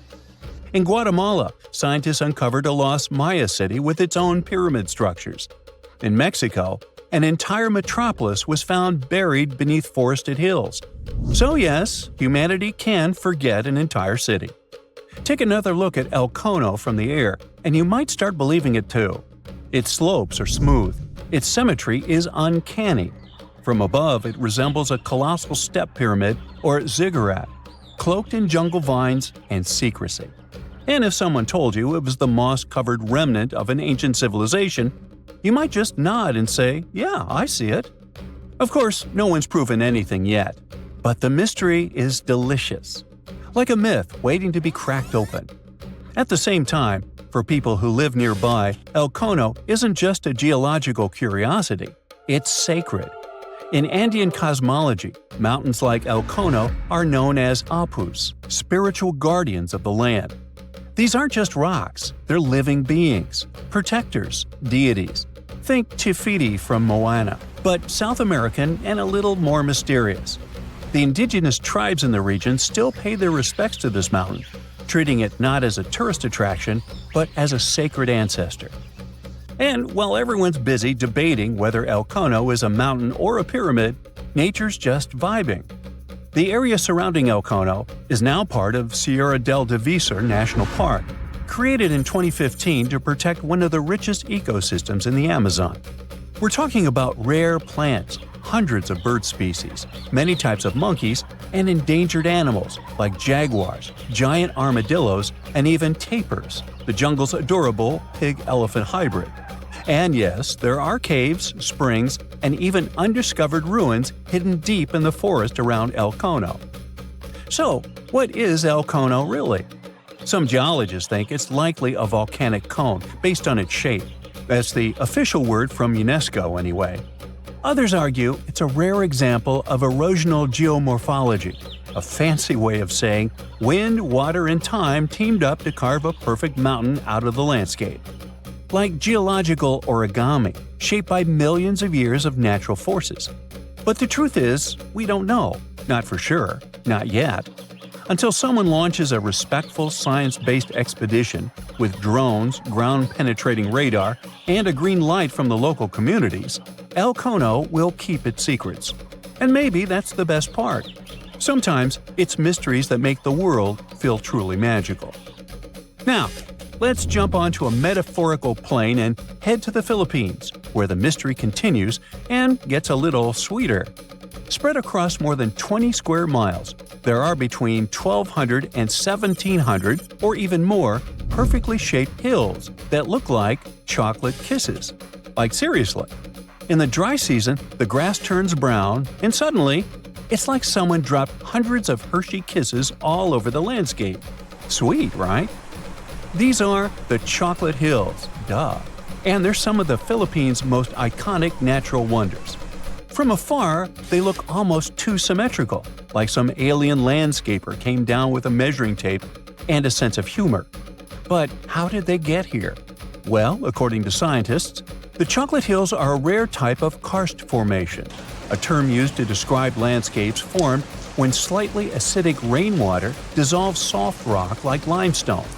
In this case, the hills were once coral reefs and marine limestone that were pushed above sea level by tectonic forces.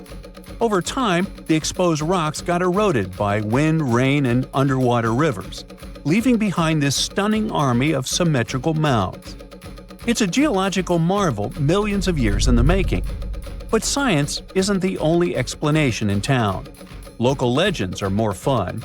One story says the hills were formed when two giants got into a rock-throwing fight, launching boulders at each other until they collapsed in exhaustion, leaving the landscape littered with mounds, just like that one scene from the Hobbit movie. Another tale speaks of a heartbroken giant whose tears turned into earth, forming the hills as a tribute to his lost love. Oh. Today, the Chocolate Hills are a National Geological Monument and a major tourist attraction in the Philippines. They're also being considered for UNESCO World Heritage status, because, really, where else can you find such a naturally satisfying mix of geology and dessert? If you ever want to visit, it's pretty easy. Fly into Boho Palango International Airport or take a ferry from Cebu, and then head to the towns of Carmen, Batuan, or Sambanga. There are designated viewing decks, eco-parks, and even ATV tours that will let you explore the hills up close. So, whether you're chasing lost pyramids in the jungle or climbing a mountain that turns into chocolate in the summer, the planet still has places that surprise and delight. And that's the real treasure. Sometimes, nature's weirdest, most beautiful shapes aren't hiding aliens or ancient tech. They're just proof that Earth has a wild imagination. Archaeologists recently found something fascinating from a forgotten Maya kingdom, a tomb hidden in a collapsing pyramid. Inside, there was a king buried for 1,700 years, a jade mask that looks almost human, but not quite. And all this thanks to the looters who missed it by just 6 feet. They stumbled upon it in 2022 in the dense jungles near the border of Guatemala, Mexico, and Belize. In Mayan times, this little place used to be called Xochquitam. It's a lost city, half swallowed by jungle. This place meant pretty much nothing compared to other big Mayan cities, like Tikal or Teotihuacan, or so we thought. The team found a tomb of a Mayan ruler. The artifacts, the names of kings, all this revealed that Xochitlam wasn't just some tiny village. It was a pretty important place for that culture, and what they found inside that tomb may rival the treasures of any Maya metropolis. The tomb's ceiling had collapsed long ago, but the offerings were still inside and remained intact even after centuries. They recovered over 16 spondylus shells. These things were used by the ancient elite for power and rituals. That meant that whoever the tomb was related to, it was someone wealthy, of high status, who got themselves a ceremonial burial. Archaeologists also found carved femur bones. They were etched with hieroglyphs and names. Maya literally wrote their history in human remains. Researchers want to dive super deep and get a DNA analysis on the bones. Maybe that will help uncover familial ties, origins, or health problems these people might have faced. And most important of all, the mosaic jade mask. It was pieced together from luminous green tiles into an expression that feels almost human, almost alive. A lot of people were joking that it's just like Jim Carrey's mask in the famous movie. But it wasn't a magical artifact. That was the face of a forgotten Maya king, staring out at us after 1,700 years of silence. His name was etched into the femur bones, Itzam Kokaj Balam. Historians think this might be the ruler who reigned around 350 BCE. Unfortunately, this period is super underdocumented. We barely know anything about those times, but it looks like he was pretty important to the locals. One of the bones even showed a carved figure holding a deity's severed head. The deity's head looks exactly like the jade mask. Perhaps this was supposed to be the king himself, defeating some mythological villain. Other inscriptions mention the king's father and grandfather. That links Xochitlam to the mighty Maya capitals we mentioned, Tikal and Teotihuacan. Tikal was once the beating heart of the Maya world. It was a fascinating megapolis. A city rose from the Guatemalan lowlands with towering step pyramids that scraped the sky.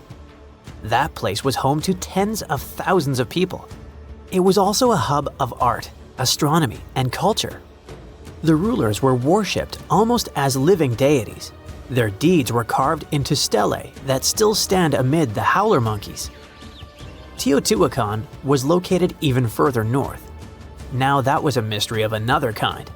It wasn't really Mayan, but rather Central Mexican. But still, that was a true metropolis, one of the largest cities in the world during its time.